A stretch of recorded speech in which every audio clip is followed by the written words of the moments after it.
You've got the live unedited edition. I don't know why that's so hard to say sometimes. Home Gadget Geeks. It's Thursday night, the 16th of January, 2020.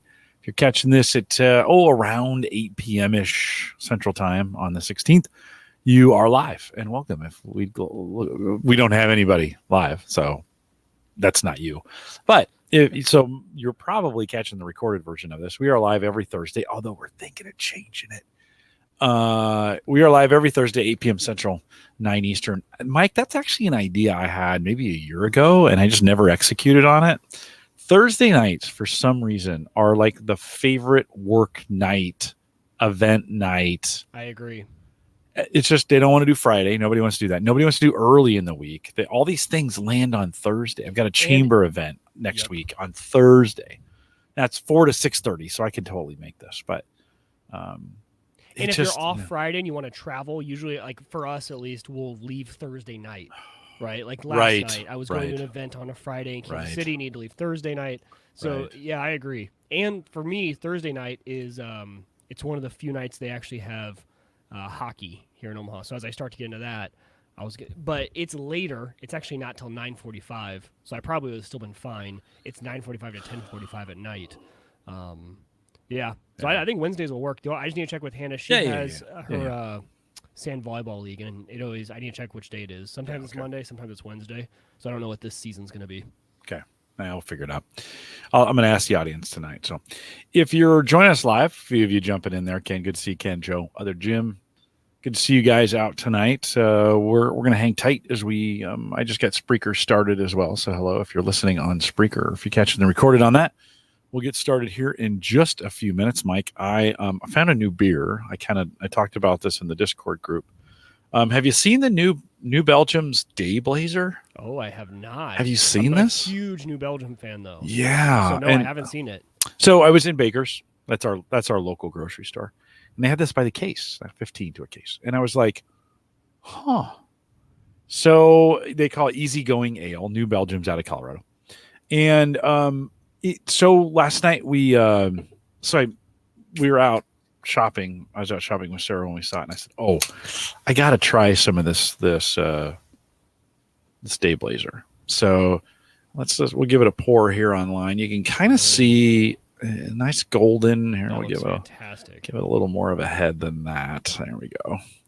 And so you'll like this because it actually looks more like a Bud Light than it does a new like a Blue Moon, right? Blue Moon's got that kind of creamy, can't see through it, right? That's probably my favorite color of beer. If I'm going to look at a lineup of beers and go straight by color, I will usually like a beer of that color. It's usually a pretty safe one for me. Yeah. Well, these are always very kind of sweet, or they can tend to be, right? Is this the first try? Have you tried it yet? No. We had it last night for dinner. Okay. You did, okay. And I was hoping, Sarah likes Blue Moon, and I'm kind of hoping to find some other Blue Moon, like we drink a lot of Blue Moon. Right. But some Blue Moon like drinks. So I was hoping this would be one of them. And in the advertisement online, they say citrus. It's kind of citrusy, kind of that same Blue Moonish consistency in it, except it's clear, just as good as it turns out. And so if you're a Blue Moon fan, you're gonna probably like their new Day Blazer, and pretty good, crisp, easy to drink. 4.8, very sessionable. Yeah. Kind of an everyday, maybe even a crisp summer to compete with the Shandies and some of those others that are out. Again, Day Blazer. There we go. Little Day Blazer from New Belgium out of Colorado. And it's a winner. Good work. It's really good. I'm gonna go find some of those this weekend. It was the last case when I was in Baker's. It was the last case. Okay. Not saying that doesn't mean anything. Before we get started, I'm going to run to the restroom just super quick. Sounds good. Yeah, Andrew says looks a little more like cider than beer. No, I mean, it could be the color of it's very clear, like you would get a cider. And it's got that citrus kind of appley cider taste. So good enough. I kind of like it. I got a bunch of these sitting in my fridge now, so I'm kind of excited about that. Appreciate the feedback on that as well. Welcome, Andrew. We get started here in just a few minutes. We were supposed to have Kevin, the sports guy, on tonight, and he canceled on me. So we are, Mike and I, more traditional show tonight, and so you guys will probably appreciate that as well. See if we can get Kevin rescheduled to come back on, be a part of it, see what we can do.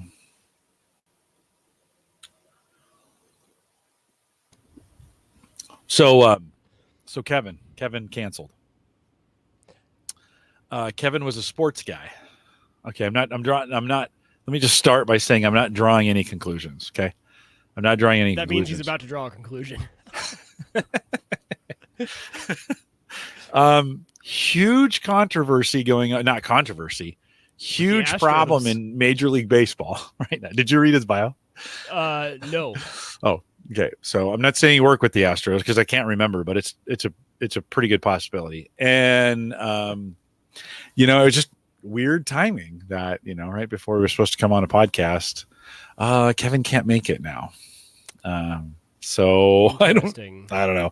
I don't know. I think I'm just gonna let sleeping dogs lie on that one. But yeah, I was excited for it though. Like anything tech sports is such a fun area.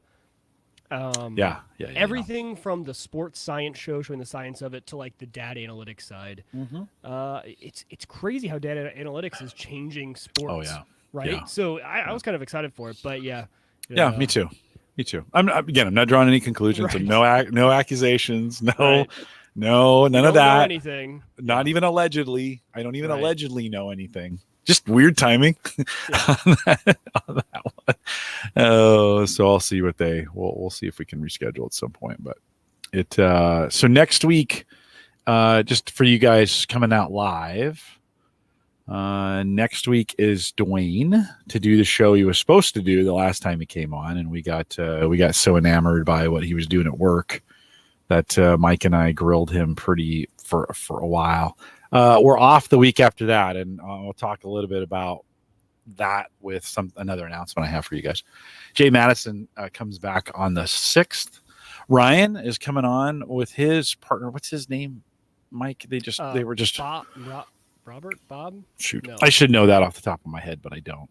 Oh, they're both coming on. Ryan, yeah, they are. They're both coming. Ryan, if you're in the chat room, drop that in there. 1 second, I have it right here. I should have written it in my notes, but I didn't. Yeah, it's Bob.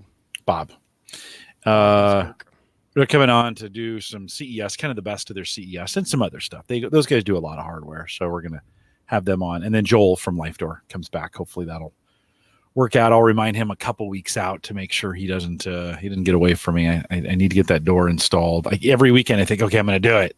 And then I don't. So it's still sitting, still sitting in the box up there. I did, Mike, before we get started, I pulled the Wii. You can see him right here. I pulled the Wii and the Xbox down. I've modded the Xbox, and the Wii will still do its thing. This is the phase where I always give these things away. I'm like, okay, I'm not using them. They're just taking up space. Yep. I give them away, and about 6 months later, I always regret it. Like I always I wish darn it, I wish I'd have held on to that. So I think they're going to make their way, and I pulled them out of storage, but I think they're going to make their way back into storage, put them in a box, tape it up, put it up on the shelf, and wait for 10 years from now when you're like, wonder if that Xbox still works. I think on the Wii, I think you'd be pretty safe to do that. And I actually think a new product that you would probably like with the kids coming back, it would be one of those holiday things. You have so much computing gear right there.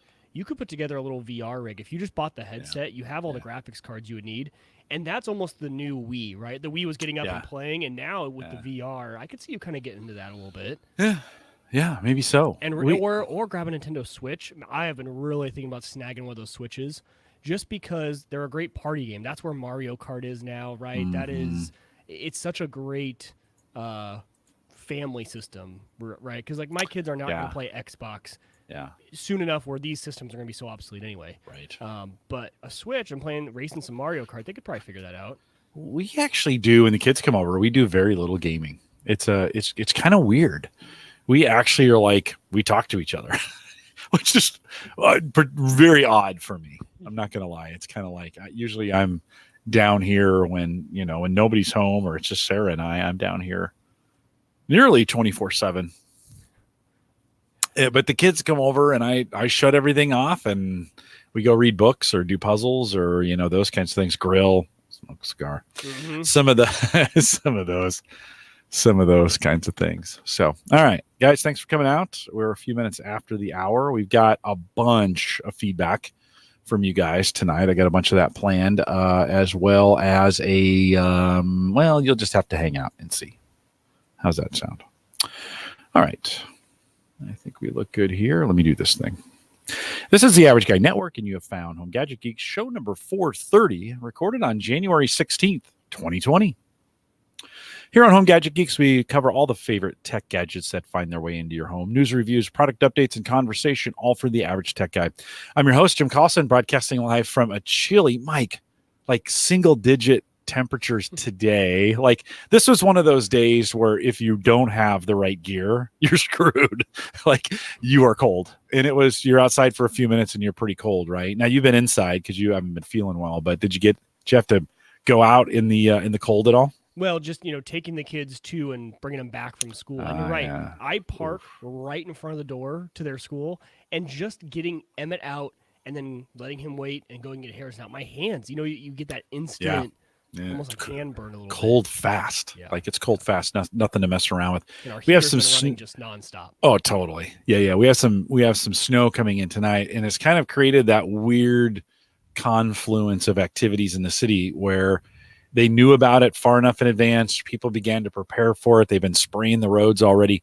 And then, we're going to get 2 people to come to work tomorrow. I mean, the whole city of Omaha, if you can stay home, they're just like, stay home. Yep. It's a Friday, so it's going to be a 3-day weekend for most people anyways. The working from home technology, the idea of being able to be remote is, for most people, so good that even as an organization, Gallup, we sent out an email today, and they encouraged it. They were like, look, you're more productive than spending 2 hours trying to drive to work. Because tomorrow it's a perfect storm where it's supposed to be bad in the morning and then again in the afternoon. And so they're like, hey, don't even come in. But the technology to do that is, we can handle it now, right? We can have almost all of the office. There's 400 or 500 of us there out, and everybody can do it. So it works a lot better. I assume you can do that as well. Oh, 100%. I have never relied on working from home as much as I have this week. So I'm just at the tail end of having influenza. So this whole week, I tried to go in on Tuesday. I really shouldn't have. My boss sent me right back home. It's like, you're going to get us all sick. I worked, but we have 2 deals closing this week. And so there was there was stuff that needed to get done. And I mean, I'm able to do everything here. And especially right now, the way my office is set up, we're building a new corporate headquarters because of our expansion. So we have 3 satellite offices right now until we can all consolidate into the new building. So, it's not like I'm really seeing a lot of people anyway. We're usually doing a WebEx between the buildings, right? Because we're all in different buildings. We're usually on WebEx anyway. My boss is out of San Diego, so he's already used to it. I mean, I really could work at home 24/7. Yeah, most of the time. And I am a firm believer, though, that being in an office does a lot for company culture. Yep. That face-to-face interaction is really good. I've heard a lot of people say, well, I'd rather just work from home 24/7. And I'm like, I would say about half, right? I could do half time, but there's something about that face-to-face that is still good. But you're right. Yeah. On days like tomorrow, I was looking. So this is how Omaha works, though. We're projected 2 to 4 inches. We'll get 1, maybe. And they've already started canceling all the schools. Bellevue's closed. They're already started. The cancellations already started to roll in before we even have a single flake. I know. It hasn't even started snowing yet. No. Yeah. Mike, Andrew in the chat room saying you're a little quiet. I think the turn that processing back on and let's see. Let's give it a. Sick, so I'm probably talking. Yeah. We'll see what that does. We'll see if that helps it up. So it probably will. Yeah, because it'll adapt for us, which is probably a lesson. If you're going to use it, I should probably, or vice versa, or we're not, we're not on the same level. We're on the same audio level. Yeah. Well, but let me know, guys, in the chat if that helped. Yeah. It's going to probably take a few minutes for it to settle down, but of course I'll say, we produce the show and posted out at theaverageguy.tv. World-class show notes out there if you want to check those out. Theaverageguy.tv, since this is 430, it's going to be / HGG430. Don't forget you can download us and listen to us on the mobile app, HomeGadgetGeeks.com. Android, iPhone is out there as well. I want to thank our Patreon subscribers. That's not free to own that. And so we appreciate the Patreon subscribers who help me pay for that each and every month. Join the Discord group, theaverageguy.tv. And by the way, now that I've kind of gotten into the home automation space again, some of the chat on the Discord group has been awesome. So, I totally agree. Yeah. Yep. Did we do the formal intro to the show? I'm doing it right now. No, I'm doing it. Did we do the whole, the average guy? Did we do like the actual one? Yeah. Wow. Dude, this medicine is some strong stuff. They don't joke around with this influenza. Oh, man. I've been in my head this whole week. So that's super funny, man. This will be an interesting show. It's almost like I'm drunk and I haven't had a single drink all day. It's water, I swear. Oh, that is funny. Theaverageguy.tv/Discord, theaverageguy.tv/Facebook. It gets you there as well. We want to highlight, and Mike, you watched them live stream last night, but Ryan and Bob will be on here in a couple weeks. thinkcomputers.org/CES 2020. If you haven't checked out their coverage over there and you're kind of a hardware nerd, you're kind of missing out. Two folks that and you know Ryan really well. He's been on the show before. We're going to have Bob come with him on this next go around. thinkcomputers.org/CES 2020 and catch up on their CES coverage. We're going to kind of get the best of it when they're on here in a couple weeks. And we appreciate them sharing that with us. And Mike, you got a chance to listen to their live stream last night? I did. Yeah, last night. So last night was the live recording of their show. And what I like about what they do is they talked about a few of like the kind of really cool booths, right? Like they talked about like the robot ping pong for just a second. But what they focused on was the actual consumer average guy things that are relatable to us, right? What's the new lineup of graphics cards? They talked about all of that sort of things that really makes a difference for me. So it was actually not the usually CES coverage, to be totally honest. I usually avoid a lot of it because it's all theoretical. It's in the future. It's not really happening. It's these big ideas, which is really cool.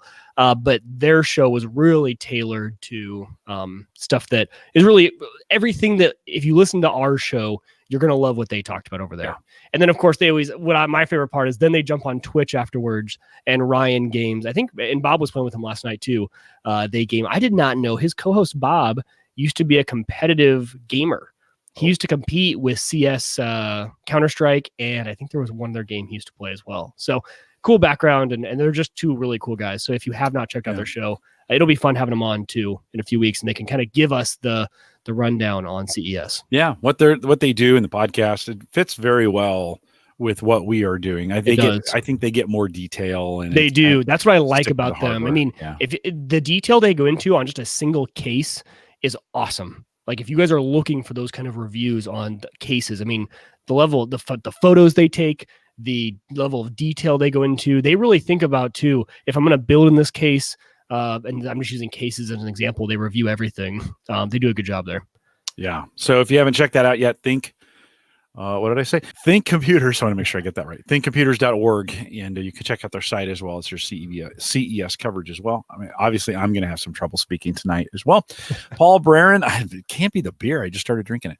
Paul Braren, a big thanks to Paul Braren who came on from his Tesla. Mike, I don't know if did you get a chance to see I have not had a chance yet. Listen, you got to go see the video. Paul did the whole podcast from his Tesla. What was he using to record? Like what was his camera and stuff? Yeah, he had a laptop in there, and he had I don't know what he was coming off of. I think it was a laptop, and he had a webcam in there, plus brought the microphone in, and did it from the Tesla. It was pretty cool. Does StreamYard have an app you could use from an iPhone or iPad or something like that?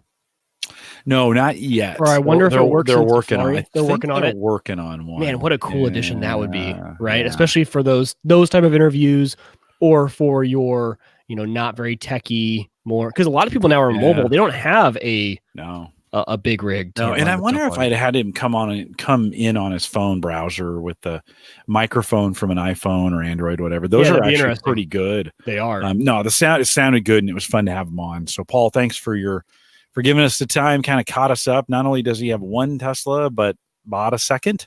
And so a lot of Tesla talk if you're doing that. Every time I talk to him and Dwayne, I think, because I'm buying a car this summer, and it's like, maybe the Tesla's, I'm not ready for it yet, but I keep thinking maybe it is time. So, Paul, thanks for coming on. Appreciate your commitment. If you haven't if you're new to Home Gadget Geeks here, and you haven't checked out TinkerTry, right? Tinkertry.com. Talk about detailed. Like, there's nobody more detailed and thorough than Paul. And so his site, what a great companion to what we do here. We're kind of conversation and making stuff up. Paul is actually doing stuff and recording it, and he's got screenshots. I mean, that guy is so meticulous and so thorough. You definitely should be reading what he does over there as well. So he wrote better show notes on his site than I did on mine. It's my show. I mean, that's how that's what a great job he does as well. Mike, we've had a couple, and I want to spend a little bit of time tonight. EZUS, I think, is how they pronounce it.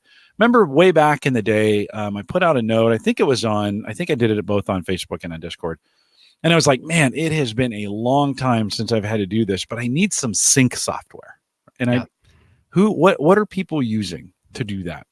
And I got some fairly standard responses back. I landed on, and there was a bunch of suggestions in that, and some of the old time suggestions of the stuff we've been using. But I eventually landed on Always Sync. That was kind of the sync tool that works for me. Boy, they're on version 19 of that, and that is a tool that has been around just for a very long time. In fact, it looks like it's been around for a very long time. The UI on it is still kind of Windows XP-ish in a lot of ways. Now, the thing works great. I'm on, and I actually purchased the Pro version, which I think was $20 or $30. So not terrible. I run a lot of files in between the Moro data box and the Drobo for local backup. So it's running off Moro data. I'm bringing it over to the Drobo as a second kind of form. And then, of course, for Moro data, it's going up to the cloud. So I wanted to sync between those two boxes. Anytime I put something on the Moro data box, it was going to sync over to the Drobo. Right. Drobo had some software to do that. It was okay. Always Sync is kind of what I landed on. They're on version 19.1.5 right now. Works like it expects. You put the file on there, it waits a minute, moves over. You get kind of a UI on that thing, and it just does its job. Runs as a service in the background, does what you would expect it to do, right? So I was contacted by EZUS, and they provided me a key for this. They were like, hey, what they were really looking for, and I think some of the feedback I got from the community on this was that most folks use it for the partitioning software that comes with it. Have you ever used any kind of software for partitioning or disk partitions or any of that kind of stuff, Mike? I used usually DiskPart just on the built-in tool on Windows to kind of build those partitions. Yeah. So what's kind of the use case beyond what's built into Windows? What do you need beyond that? Is there some sort of various utility? Listen, I have never outside of Windows partitioned a drive ever. But when I put that out there, when I said, hey, has anybody ever used EZUS before? They're like, oh yeah, I've used it for disk partitioning and backup of that or whatever, right? And I'm kind of a blow it away kind of guy, start over. I just don't do a lot of partitioning that way, but I do a lot of syncing, right? And I saw they had a sync product that was available, and it's actually pretty good. Now they provided the key for me. It's a $30 product. It's a one-time purchase, lifetime, $30 lifetime updates, basically. And it's drop dead simple. It's kind of one of the things that I really liked about it in the end. It really lacks in UI. So there is none. you basically, what you're seeing is all there is to it. When we think about what it's there. So I've got some, I have some things set up right now. I have the camera running. So you see this folder here. If we come up here to package cam, there's the files that are syncing in between it right now. The backups, I have our backups. We use Acronis for backup here. So the PC, studio PC, my wife's PC, we're getting backed up. Then I back up, and I needed some other things to run on this thing. So I'll just grab the backup files and sync them to the Drobo as well. Right.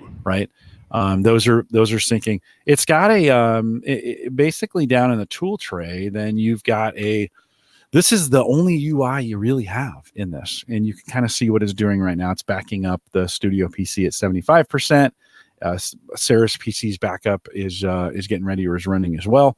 And so it's drop dead simple, Mike. You do targets. If we say, hey, I want to create a new sync in here, and you just choose the select folder you want it to come from. You choose where it wants to go. You have options to send it to the cloud, an FTP, or do this across computers. You can select which version you want it to go. In other words, this way, that way, or sync, right? Right. If you want it, depending on where you want it to go from to do it. And you click go. And what a simple interface. I know it really doesn't have one, but this is simple. That makes total sense to me. Now, my one question is, let's say I am backing up things from one NAS to another, is it having to pull that down to the computer and then send it back out? Nope. So just like a Acronis or Always Sync, it actually authenticates to that device. So it'll say, hey, on the Drobo, not just does it connect to the Drobo, but it collects its username and password. That way it has everything it needs. It has the credentials it needs to do the credentials to get it right. Yeah. So no, it's going to move them straight across. I mean, of course, there's going to be some processing that goes on locally because this is running that. This is moving those across, but it's not like I'm copying it down to here and then copying it back up to there. It's just being copied straight across on the network, right? Across the network. Right.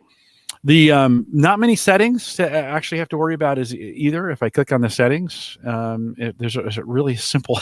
This is really simple. Language, the default path. Do I want it to automatically update, and do I want it to start as a Windows service? This is one of those tools, Mike. Again, $30, lifetime. This is one of those easy, man. I even emailed the contact there, the one that reached out to me, and I was like, is there some kind of UI that I'm missing? Like this, because I want to watch. I'm a guy who wants to watch things, right? Yeah. This is all you get. See this little spinning, that little spinner that you see right there on the PC. What'd you have in the bottom corner, though? Well, I mean, on this window we're seeing here, this is all you get. Oh, okay. I could go down. This isn't the sys tray, so I go down the sys tray and click on that. And that gives me some process updates of what's going on. It's funny that that has more than the actual app interface. Yeah. And so really, really thanks for that, Notice Windows. So really, really simple interface, like almost too simple.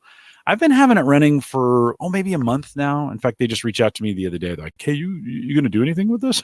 In exchange for the license key. I told them I'd talk about it on the show.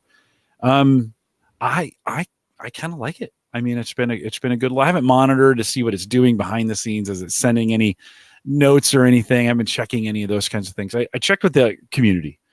And some of you are a little concerned they're a Chinese company, and some of you are a little concerned that of that. So I'm not a recommendation or non-recommendation, but a pretty drop dead easy tool. Love to interact with you if you've tried this. You got some questions on it. I just don't know how to make it any drop dead easier than that. Super simple to use. So when you're setting up a new, let's say, sync or backup, I'm guessing, does it pop up with a schedule? Or does it do an automatic detection of the changes, or how does that work? You can. It's really either, sync this to that. How often, and boom, off it goes. Okay, and it does its thing. I set all mine. I didn't set them on a schedule. I set all mine to just keep them in sync to get that done. There's a scheduling tool. You can set it, daily, weekly, monthly, at this time, if you want to do it that way, or upon a change, right? Anytime there's a new file. It's been really, really handy. One of the things I do is set the camera. So I have SiteHound running on this computer, and I actually installed 2 drives that I'm running a StableBit drive pool on, and I've put them together. And then, so it copies those every time SiteHound sees something. By the way, they're doing some really cool work. We could probably spend the whole show talking about that. They really are. So every time it creates a video file, it puts it on that drive. And then I have the sync tool pointed to that. And every time that shows up, it sends it over to the Drobo. So it's kind of just bam, sending it over. Bam, every time it updates, it's sending it over. So that's a good example of, now I could batch process those if I wanted to, and just say, hey, every night at midnight, update these files and get it done. So, Pretty simple. EASUS, EASEUS. The U.S. is big on that one, is in capital letters. I think they say EASUS is what that is. They're like I mentioned, their plans $30, and you're in business. Again, it's not a recommend, non-recommend. It was just something that actually worked in a sync tool setting, something that was really, really easy. Always Sync has been a great tool for me and has worked equally as well, and have way more options in Always Sync. I mean, that's a tool that kind of comes out of 25 years, probably maybe 30 years of doing sync with them, and is a super good tool. It's just got a lot. It has a big interface on it, and a lot of other options to do. So pretty cool. I want to thank them for providing that key for me to get that done. And if you're needing an easy sync tool, that's probably one to consider. All right. We got some user feedback as well. It's been super cool to have a lot of conversation going on when our guest bailed tonight, said he couldn't make it. I always say to you, I'm always like, hey, no guest. And you're like, yes. Yes. These are my favorite. Well, I take that back. I love when we have guests, but I really enjoy you and I getting to kind of just nerd out and talk about what we've been doing lately. It's good to have a good mix of that. Shows with you and I. And real quick, can I just put in one quick tip? You mentioned Sighthound. Yeah. Real quick, one setting I noticed. I don't know when they added this, but it was a setting that was in the wrong setting for me for what I wanted. If you are running Sighthound, and if you're running it on an SSD, so if you're a boot drive, and I can guarantee most of you are, there is a setting where it will buffer all of the new video, and it gives you two options: on the boot drive or in RAM. And if you have an SSD, I would not have that buffer on your boot drive, because that's a lot of writes and read cycles just for no reason. And that's the default setting. Default setting is on the boot drive. So I would go into Sighthound if you're running it and you're on SSD real quick and just change that to buffer in RAM. It doesn't. I thought I was all of a sudden going to see all my RAM just taken up by that buffering of the footage. But no performance hit, no nothing. It didn't take up any more RAM than it actually was. Maybe just a little bit more. So quick tip there. Go in and check that setting if you're running it, just so you can avoid the useless read writes on your SSD. Yeah, and Kevin said it was he that was concerned about EASUS in the China connection. So Kevin, thanks for not. You know what? We should be concerned. Joe says they block outgoing connections to China and PSense. Yeah. Yep.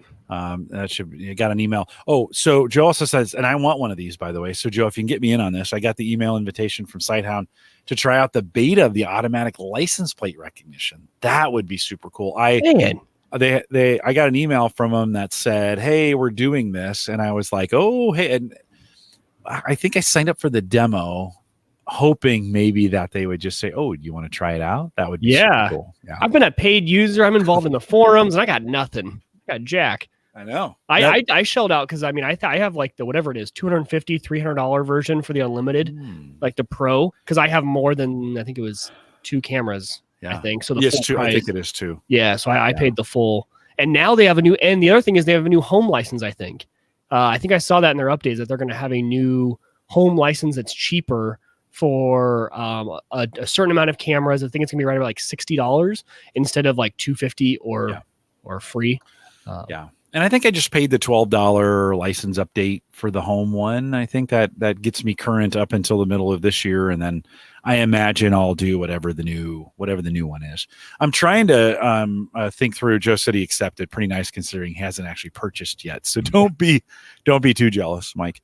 I've actually considered buying another one of those D-Link cameras that I have, that we bought live here on the show. It's now our package cam. And I want a second camera for Sighthound. So I've kind of been like, that camera works. I know it works. I know it works well. I may pick up another one and put that somewhere in the fallout of having our cars gone through. I'm not going to lie. I've thought about the license plate getting something where I can see, because we get a lot of traffic on our road. And it's probably a super big invasion of privacy. But that'd be a perfect way of kind of keeping track of who's driving up and down the street, right? Well, and just know, though, you will have to get a very high-end camera to be able to pick up those license plates.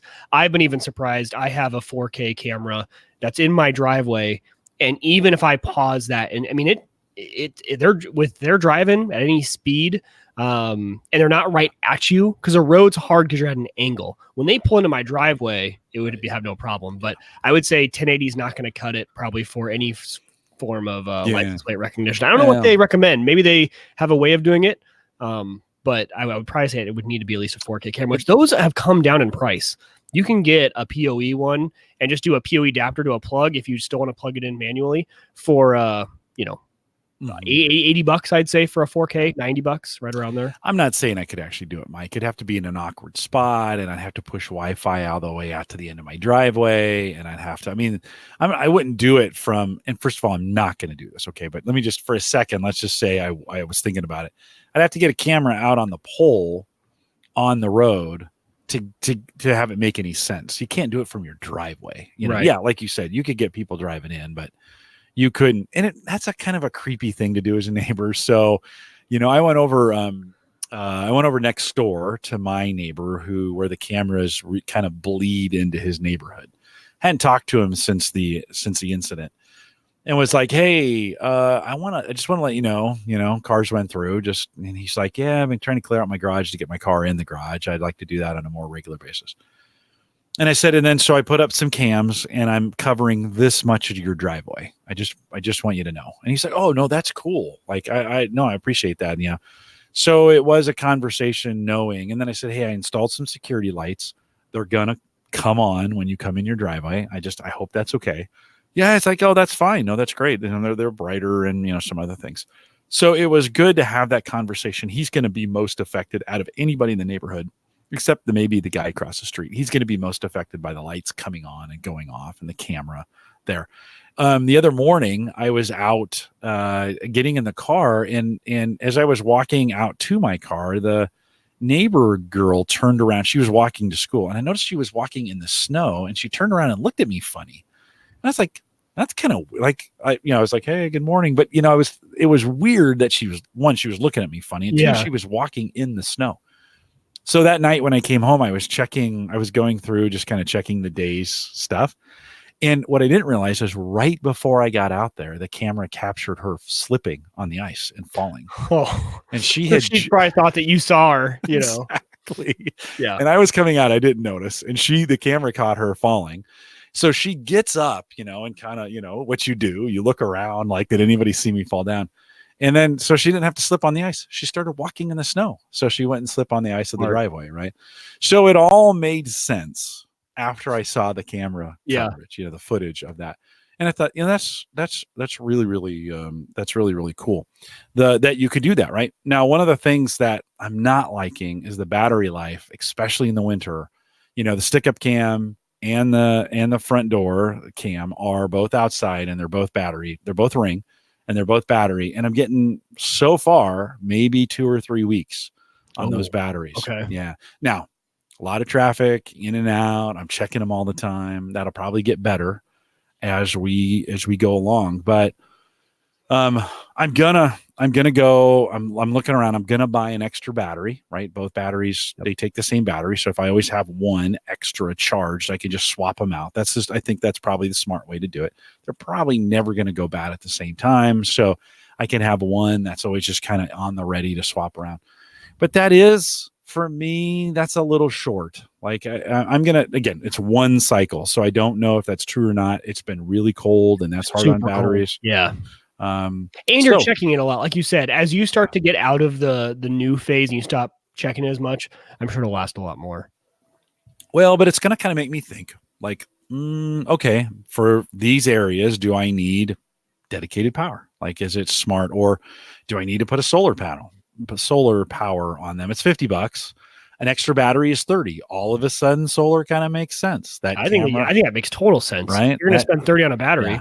Yeah. That camera sits on a south-facing garage door. Like, yeah, that should probably be solar. So that's what's it. So I guess I'm saying this to say what that's caused me to do, Mike, is now you start kind of thinking, and if you're in this boat where you're going to start installing cameras, I was kind of glad I bought a few, but I kind of just deployed them all and then started checking the usage. Like, okay, how does this work?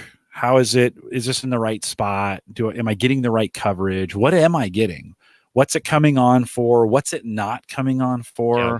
Right? All those pieces. You're probably in a spot. You've been doing this a lot longer than me. You're probably in a spot right now. You're really happy with, you've got everything kind of positioned the way you want it, right? You're in the routine. Do you have any batteries outside that you're having to change at all for anything? Or is everything I have is hardwired. Yeah. Okay. Luckily, with being in a ranch and having access to my attic, I have direct access to my eaves. So I just ran Ethernet. I have one PoE switch up in the attic that handles all the power, and it's good to go. So, and then all the switch up in the attic, PoE, one line runs from that switch down to the basement to my main server rack, and plugs it in, and they work pretty well. Yeah, it took me a while. And, because SightHound, the thing I like about it, and I think it has the same thing with Ring, is setting the zones, because it took me a long time to figure out, the sidewalk and where people walk. And there's actually a part of my yard that all the neighbor kids, when they come home from school, they walk across a certain section of the yard, and every day I'm like, I don't even need to see, I really need to know if they get super close to the house. So I started playing with the zones for notification, and yeah, I became pretty happy with it, but it does take a while. And each camera I noticed was a little different on sensitivity, right? Because I have a mixture of cameras, so it takes a while to get your system. Yeah, kind of dial it in. Yeah. And for me, deciding like, what do I want on power? What do I want not on power? What am I okay with? I bought that Z-Moto Pivot, which is a 360 camera that's going in the garage. I'm really not using the 360 capabilities that it has. It's really a better indoor cam than it is outdoor. Now, it's not outdoor, but it's in the garage. It's okay. So, but it's Bluetooth. It's a Bluetooth speaker. That would make a perfect, like you're out in the garage working, you could just hook your phone up to it and play off that. So, it's those kind of things you start thinking through after you've had it for a while.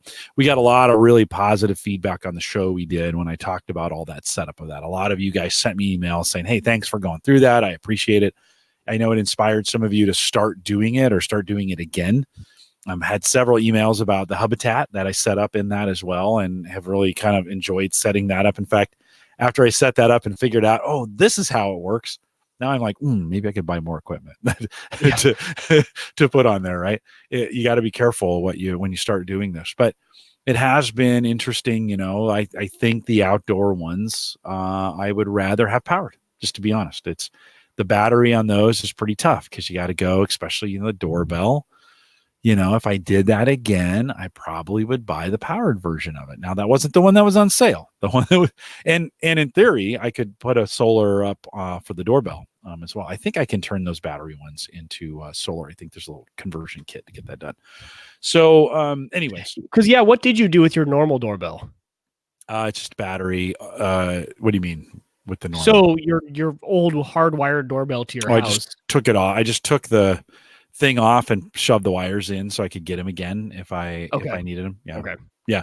And I took the physical bell, not the physical bell, but the physical switch, and I put the backing on it, and I put it on the ringer in the hallway so that I always knew where it was at. So if I move and I want to take it with me or whatever, I can take it down and put the original doorbell back on. Pretty simple. Yeah. To get that done. So, yeah. So, Neil, who sends me notes all the time, sent me after the show, he sent me an email and he said, nice show today. Sorry to hear about your cars being violated. Murphy and all, which I thought, for sure.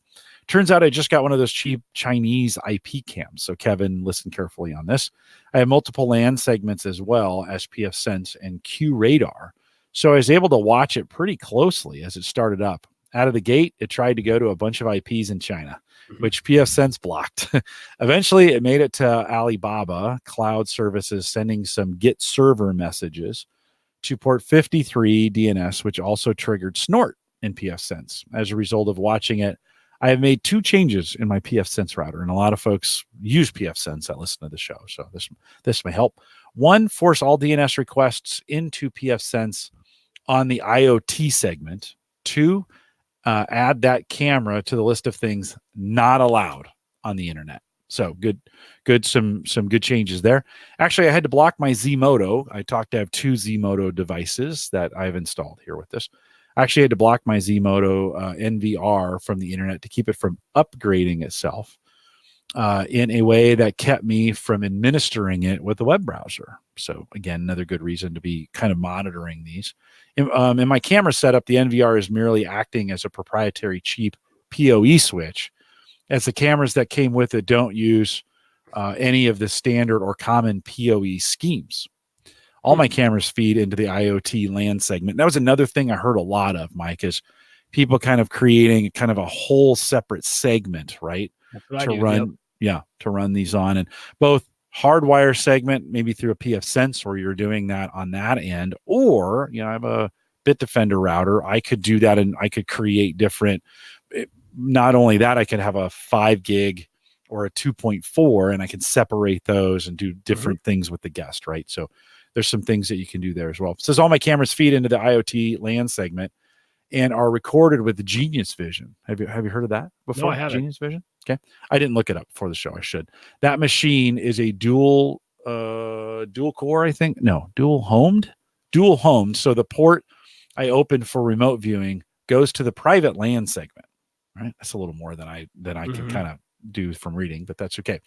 If I might, he says, put in a plug for QRadar Community Edition. It takes in flow records and syslogs from pfSense, so I can also snoop on the mirror port in the switch, which gives it some visibility into the actual data.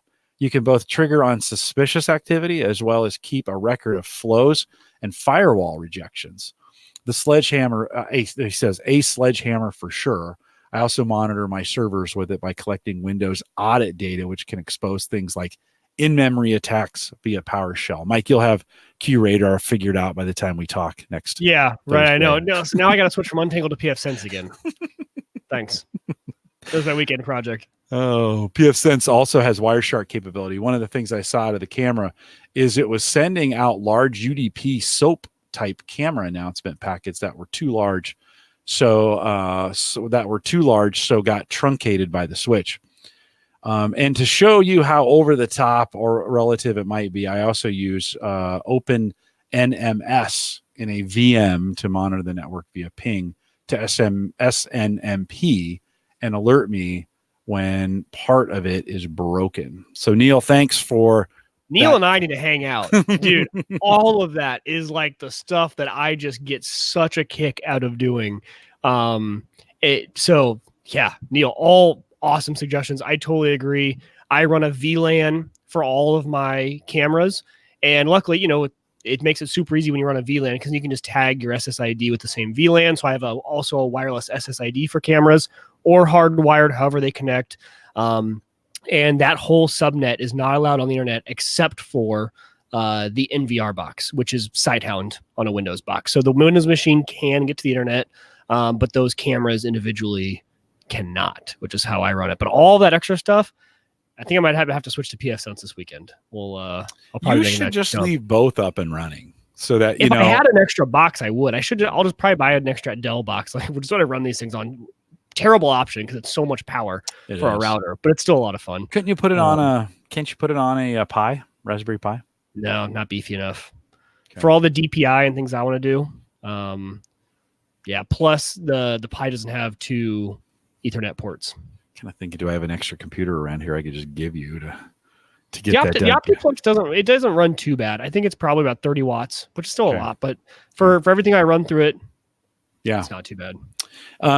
Neil, thanks for that feedback on that as well. We love that. Kevin said in the chat room, sometimes devices are phoning home to get updated code, which happens to come from China. I think he's trying to be kind there to say, hey, they're not always snooping, but it's worth, I think in today's environment, especially with relations between China and the United States being what they are, I think it's okay to be that kind of paranoid.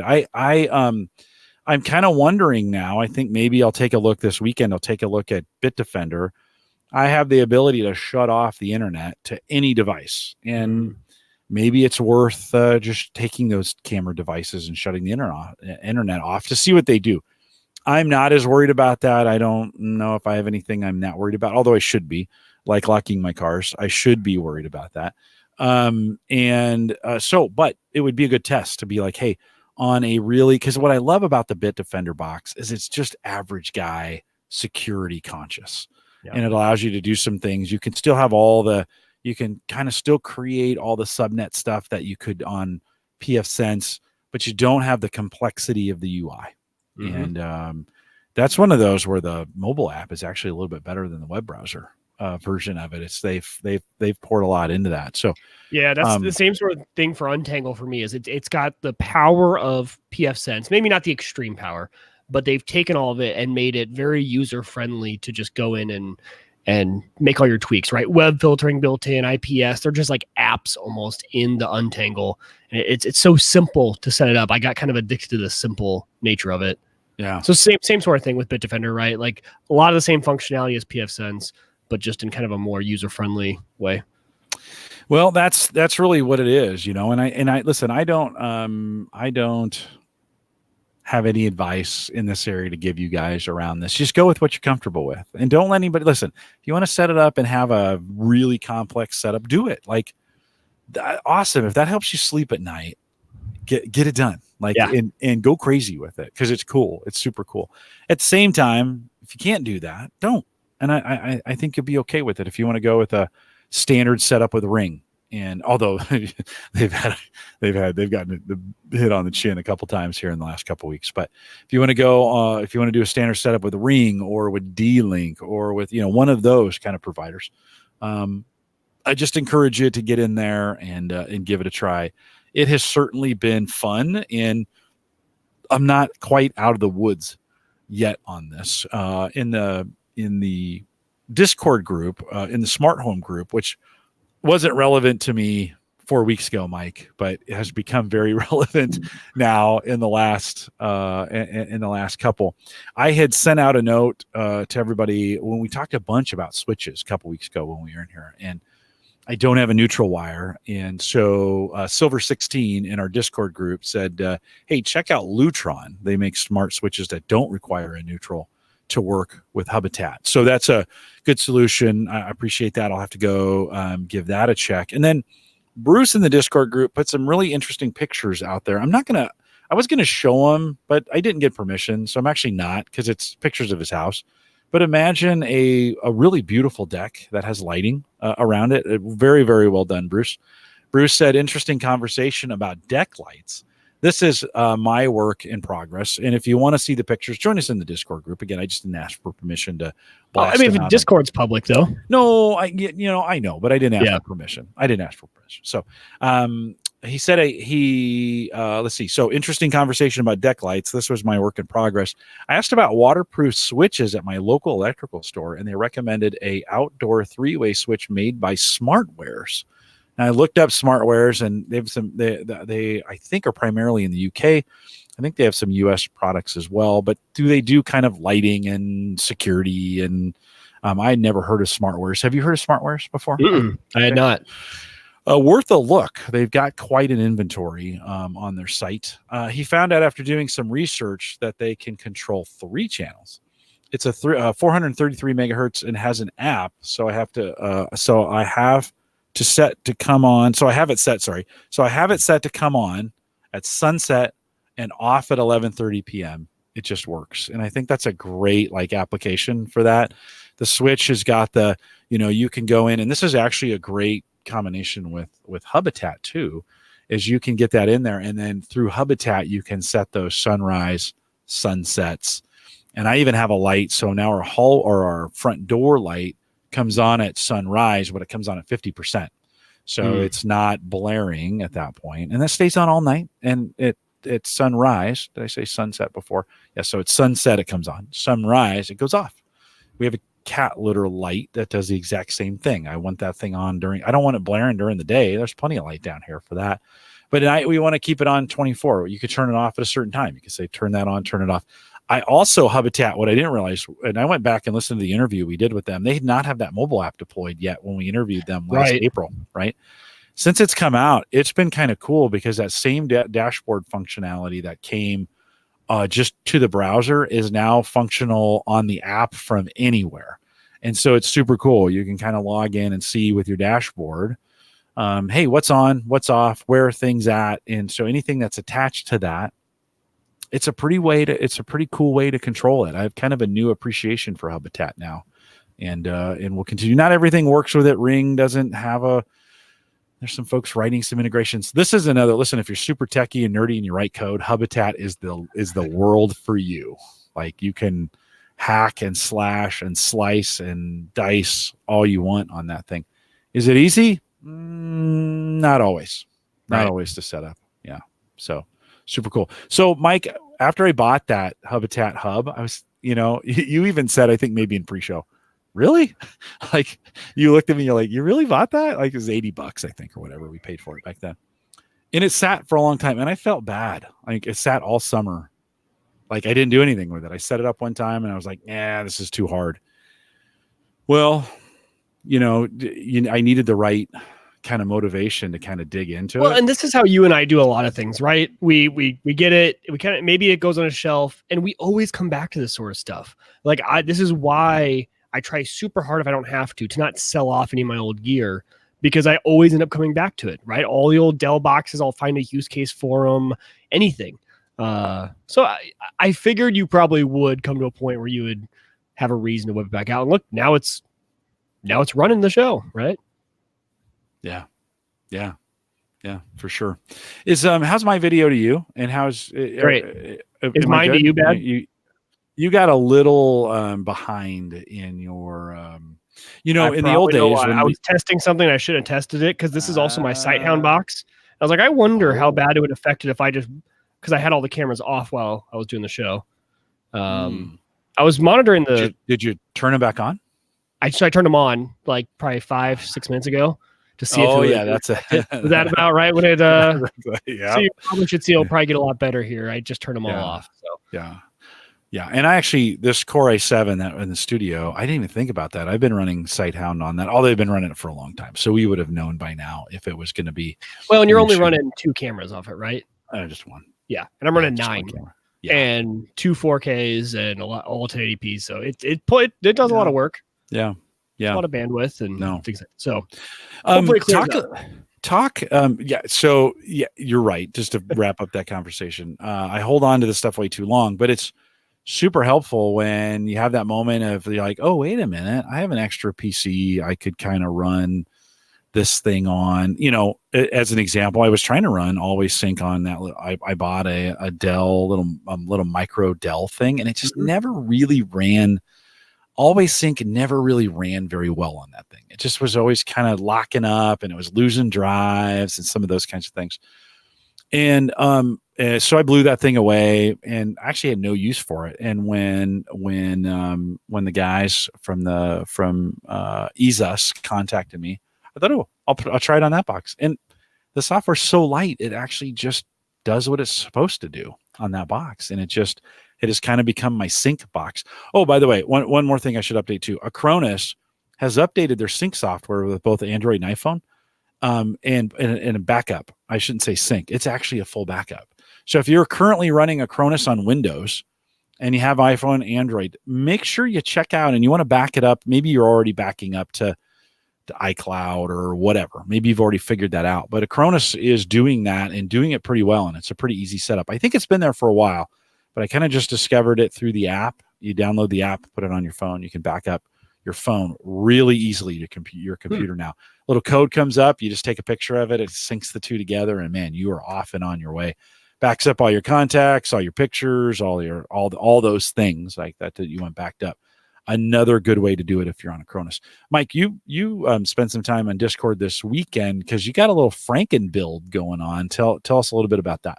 Well, Jim, I rarely get addicted to a video game, or get the urge to want to play one. But I started watching, I've been sick, so I had a lot of time to kind of just sit and watch stuff. So I was watching Twitch, and this game kept showing up. Like, all the big streamers had switched all of a sudden and were streaming this game called Escape from Tarkov. And the people who know Escape from Tarkov love it, and the people, you either love it or you've never heard of it. And so this game was like super intriguing to me, really intriguing. So I'm like, I really want to play this, but it's only a PC game, not Xbox. And I've always ever been an Xbox gamer. I have never gamed on a computer, just because I've never had a gaming computer, and I've always done console. So I started thinking, okay, how can I get this done? So my first gaming, my first ability to play this game came actually from my iMac. Now you guys got to remember, this is a 2012 iMac. It's only got like an i5 30 something. It's got the built-in GPU in this thing. In this iMac is like an NVIDIA 660. So I mean, a super like potato of a graphics card, just awful.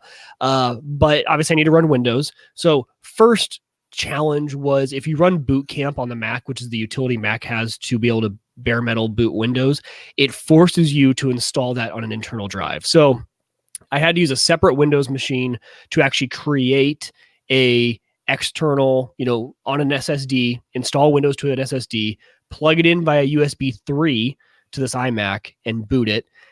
Quick tip here too is you can actually go into Boot Camp Assistant in Mac, and you can have it just download all the drivers you need and put it onto an external USB drive, and then you can install that later into your Windows build. So it can do it all up front for you, or you can just get the driver. So that's perfect because I installed on an external drive. Well, I plugged it in the Mac and it wasn't, the Ethernet port wasn't working. Because all the drivers weren't there. Easily, I plugged in that USB drive though, ran the drivers, and then it was perfect. It worked great. And so I fired up Escape from Tarkov, and with a 660, I had to turn it down to like low graphics. This looked like I was like playing like Counter-Strike from like 1980. It was awful. And I was like, this is just a suboptimal experience. So, I really want to get some way to play this better. But Hannah right now, there was no approaching her like, I think I want to go buy a gaming PC. That is not something you even approach with her, not a conversation I want to have. I think I even brought it up as a joke one time. She goes, yeah, right. Okay. So I needed to figure out a way to use the stuff I already had here. Plus I figured I could probably get one graphics card. And if I got it off eBay, I could probably, stuff's coming down in price right now. So I was like, okay, I have an Optiplex over here. It's running Sighthound, and it's the 1155 chipset or socket. So it's got an i5 in there right now, 2400. I'm like, it'd be okay, but I can't fit the way those Optiplexes are. First of all, there's no extra things on the power supply, right? Like what it came with is what you got. Yeah, so and probably a 400 watt. It's probably, oh yikes, yeah, 250, yeah. And there's not even an extra. They don't have like the PCI power port for those graphics cards. It was going to be, and the case was too small. So it was going to be, number one, I was going to need a new case. Number two, swap out the power supply, which I had an extra one. That was no big deal. So pulled it out. Now, everyone in Discord did warn me. Justin, everyone over there was like, bad idea. These boards are proprietary. A lot of times the power is like an 8-pin power instead of that standard 24-pin. So I did some testing up front. Mine was a full 24-pin, and there weren't many issues with this. I got it pulled into the new case. Only odd things were, number one, the fan headers they're proprietary. So I had to pull the fan out of that Dell Optiplex box. And then the other one is just plugged into power. So it runs at full tilt. So fan headers were unique. Unless I did something wrong, the headers for the power are proprietary as well. The power button in the Dell Optiplex box has like this, probably a 6-prong little adapter you're plugging in. So I've been trying to plug in the headers from the case for the power, and those weren't plugging in. So I ripped out the power cord, but in the process of ripping out the power button, it broke. So you guys, I posted pictures out in the Discord. If you guys want a really good laugh, just go check this thing out. Which group did you post those in? Do you remember? Hardware. So I put it in the hardware channel. Okay. All right. So you guys can go look. So I got it in there though, and I had to dangle the power cord out the front. So I popped out like one of the plastic little pieces. This is a cheap $20 case. It's no big deal.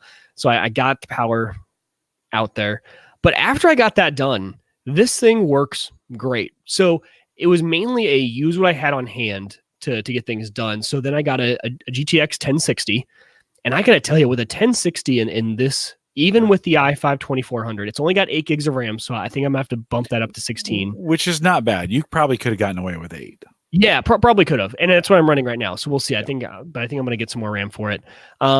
I was able to run this Escape from Tarkov game on high settings and was flawless. So before, I was on low settings and I was getting about 16 to 24 frames per second when I was using my iMac. And now I'm getting about between 75 and 90, depending. I have overclocked it a little bit. the 1060, but it's a Frankenstein machine. But you know what? To be honest, no one's seeing this thing, right? Like no one's down in my basement, no one's here. I just need the ability to play, and it plays great. So probably some things I'll look for in the future. I'll probably end up swapping out the motherboard. This was just because I had it on hand. I did notice for an 1155 socket motherboard, there are some pretty cheap options on eBay. And this board, for example, doesn't have USB 3, only has 3 SATA ports on board. So I think I could easily spend $35-40 on a used motherboard off eBay and probably have a little bit better experience. Plus, I wouldn't have to use the jank power button, and the fan would actually plug into the motherboard, and there would probably be some better options there. But so got that up and running, and it's working out really, really well. So now, obviously, Ryan was playing Apex last night, so I got Apex downloaded. Because I'm like, okay, well now the world is my oyster. Now I'm a PC gamer, Jim. Now this is like a whole new world to me when I have the ability to run PC games. I've never been able to run this. I've always either been a Mac guy or had a Frankenstein of an iMac, right, which didn't run it. What'd you pay for that 6 gig 1060? $140. Oh, it's not bad. No. Yeah, that's actually pretty good. Yeah, and you know what? I'm always swapping. So I sold the USG for 100. Grabbed that for 140. The USG gateway, since I've kind of got rid of Unify, just on the USG side, right. Kind of swapped that out, and nice. So So be careful though when you're looking at graphics cards, just because like that same price, there were easily 3 gig models that were being listed there. Mm-hmm. And if you don't catch it, you could have gotten a 3 gig model. And really for gaming, I think, especially in 2019, the 6 gig is kind of what you need if you're going to be using it for gaming. Yeah. But they were all pretty much right around that same price. I have 4 of the 3 gig versions from 2 years ago when we were doing all that that mining. Yeah. And I've kept them, and they make great cards to put in for the kind of stuff. I don't game. I don't PC game. I don't game at all. But so they make great graphics cards. I'm the opposite. I'd rather have 1 million monitors that I can do computing on, and I don't game on any of them. Right. But I want video here. I mean, I want dedicated, like a Sighthound has its own dedicated monitor down here. And so having a couple of those cards with the ability to run out just about any port I want to, and including the onboard graphics on this card, I could run, in theory, I could probably run 8 monitors, maybe more, off the 2 1060s that are in here, plus the onboard. 4, 8, 9, 10. Yeah, 10. I could probably run 10 monitors fairly easy. 1060s have, I think they have 4. 4 plus DVI. I don't know if you can use all of them at the same time. Yeah, it's true. I don't know. That I'd have to look into. It 3 display support and 1 HDMI. Yeah. You can run a bunch off that thing, and super cool to have. So I've thought about getting rid of them. I don't really use them. I mean, I use them on this PC. One of the other miners, they just sit in there, and I'm like, no, I use them for like what we've been talking about. I might get in a pinch, and I'm going to need a video card to run some things off. I can rip it out of there and use it for that setup. I bought a bunch of SSDs when we were doing all that burning, and they were sitting around for a little while. And man, they have come in handy when I when I took the NVIDIA Shield out for Sarah out there. Well, now she has an SSD for some of the recording that's going on out there, and it works just great. And just to have extra OSs around that are fully installed. Because, for example, if I had an extra SSD run, I have them deployed all right now, I would have pfSense fully installed on an SSD, and I could just swap in and out the SSD on that Dell box and run pfSense, swap it out, be running Untangle, and just have that kind of go back and forth. I got a 60 gig SSD I could just give you. Like, it's just sitting here. I'm never going to use it. So I have to bring it by. Maybe a little care package. Little care package. Well, we still got to get together. There's like, I did see you. You did come by. Yeah, I did come by, but that doesn't count. We need to actually do a day. We need because it was supposed to be last Friday. We were supposed to get together. And that weather, that was probably the worst weather I've ever driven in my entire life. Yeah. Driving from Kansas City to Omaha, it was ice and snow and then back to ice. And it took me, that drive from my high school where it's at in Kansas City usually takes 2 hours and 45 minutes. And it took me 5 hours to get home that day. Yeah. It was it was ugly for everybody. Hey, in learning this though, you told me that, so the MSI Afterburner tool. Oh, this is a good tip. Yeah, talk about that. So a while back, and this came from Ryan from the show last night, or did they talk about this? No, okay. Something I discovered on my own. Oh, so because of fancy Google searches. So overclocking graphics cards is something that most people have at least heard of. But what the producers of these cards realized is that it was really something that kind of the nerdy guys were trying to do. The average guys were kind of breaking their cards sometimes by trying to do it themselves. But they knew that their cards have the capability of overclocking. So about 2 or 3 years ago, whenever they came out with the 20 series cards, whenever those came out, they added in essentially their own overclocking tool produced by NVIDIA and MSI. So if you use MSI Afterburner, there is a built-in, blessed by the companies, OC scanner, so overclock scanner tool built in, and it'll essentially do the hard work for you. It goes through and it kind of bumps up the core clock, and it keeps going through until it fails and then kind of comes back, and it sets its own curve for your overclocking. Super simple. It runs the test in about 15 minutes, and then it sets the curve for you. Now, people have, the reviews I have seen, they're saying it's a little on the conservative side, but a lot of them are saying it's pretty much dead on. They said they've run with the overclock that it's set. They've tried to bump it up and it starts to get glitchy on them. So they say it's pretty flawless. It never leads to unstable cards. Sometimes they say you can maybe squeak out a little bit more performance.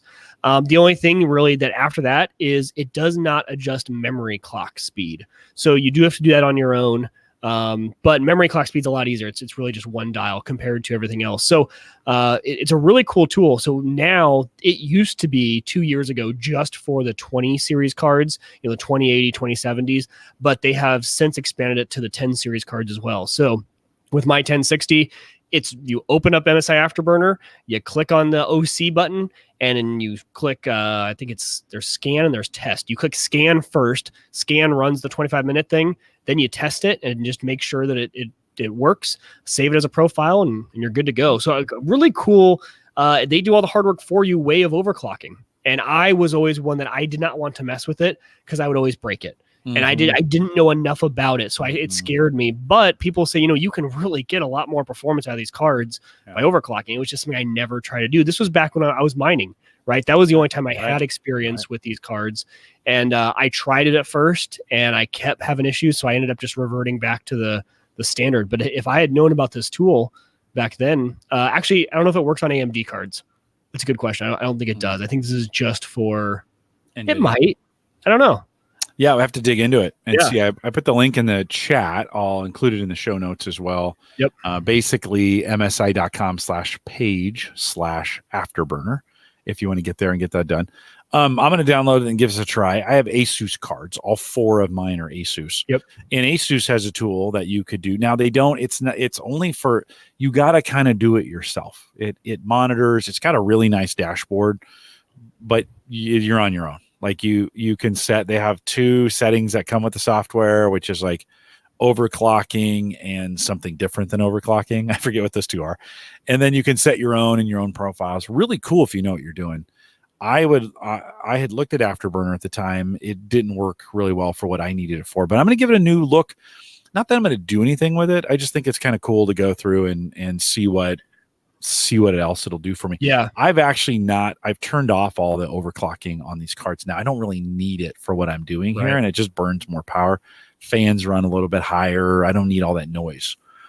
So I've kind of turned off in the software. I've kind of turned all that off. Yeah. Speaking of power, one thing to notice when you open it, you would be led to believe that you don't need to make any changes at first, but you need to make sure adjust your power setting to like all the way over to the right, because it'll work within the parameters you give it. For the top, so there's 3 sliders up top. There's voltage, there's power, and there's temp. Those 3 sliders you need to set because it'll only work in the parameters you give it. So if you say don't go past 100 power, it won't, which isn't really going to do you any good. So bump the power up. I left the voltage at 0. I don't like messing with voltage on these cards. I think that leads to problems. So I left the voltage at 0, but I bumped up the power to like 116%, which was the max, and let it go. And it did give me a little bit more boost. And then I bumped up the memory clock speed by about 500, and it's working well. The community around video cards, from what I remember when we were doing the mining with them, is very strong. And so if you like, you can find 80 YouTube videos on your card, whatever you have, and what people have done with them. So, and there's a variety. It's not always perfect science, but you can kind of get a consensus on those cards. And during the mining days, everybody kind of had a mining video, how to tweak it, how to set it, how to do that. I'm sure on the gaming side, there's even more. And PC gaming is kind of enjoying a nice little revival, so to speak. There's a lot of PC gaming going on, including you now, Mike. And so if you're into that, the graphics market, listen, if you walked away from the graphics market 2 years ago because prices went nuts, right? That it was our fault, by the way. Well, not you and me, because we didn't pay those ridiculous prices, but I benefited. I sold during that that uptick. You kind of did. We bought cheap. So I should have sold. Yeah, you probably were. Yeah, and you're always the problem, Mike, just to be honest. So, and in a lot of people, I heard from a lot of listeners in those days who said, "I quit on video cards. Like, this is ridiculous."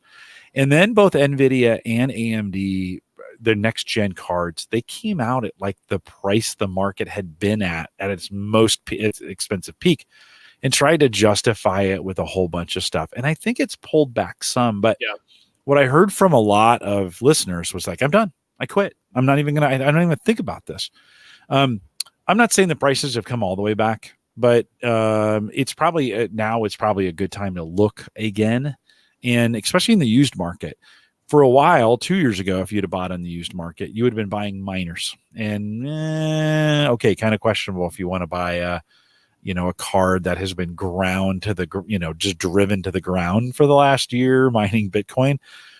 But I think a lot of those cards have been flushed out, or they haven't been mining in so long. Like GPU mining's really been out of fashion now for 18 months, 24 months, something like that. I'd say it's relatively safe right now. I agreed in the aftermarket. That's where I got mine off eBay. Jim, the way he packaged it reminded me of totally you.